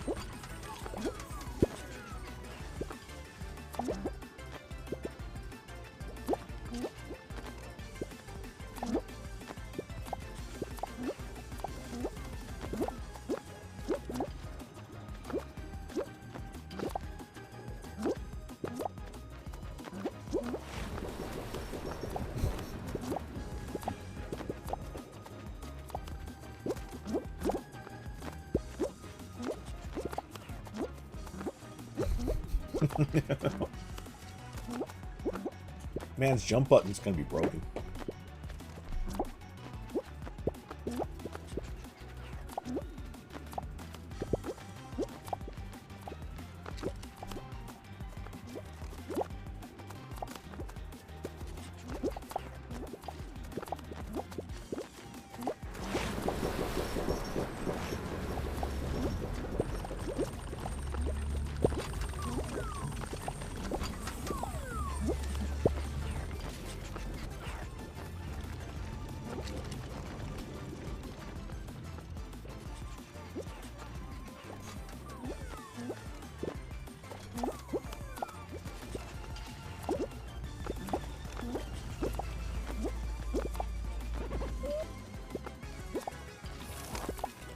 Only 2 guys left.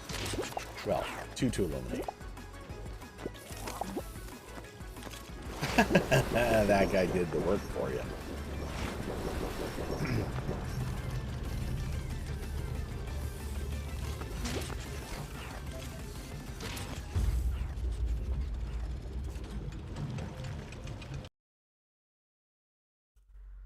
And the map finished the job. Well, congratulations on that one. I don't know that I'd call that one as much of an easy win, so much as you had to work for it in the early stages. It was the people at the end that made it easy.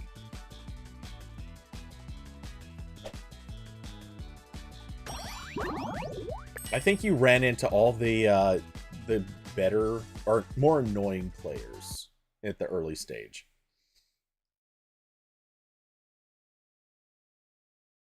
All right, anyway, so I'm going to call that a night. I got to get going.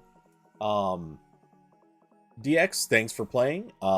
If you, I don't remember, well, if you're subscribed to the YouTube channel, obviously, I'll see you again. I know I've seen you before. But yeah, come back, catch in the future. I'll be playing next weekend, pretty much for sure. I don't think I'll be on before then. There's a chance I might hop on tomorrow night just to try to get through that that last of the party crown thing, but it's 240 shards. Who fucking cares? Anyway, I'll quit out so you don't have to go through the dumbass menu. But yeah, I will be back next weekend. Obviously, I'll be also streaming on Wednesday for the podcast style show. To David, Kirby, and whoever else may be watching, thanks for coming by. Obviously, thanks to everyone for hanging out, chatting. And I will see you all on the Ramblecast. And with that, good night, everybody.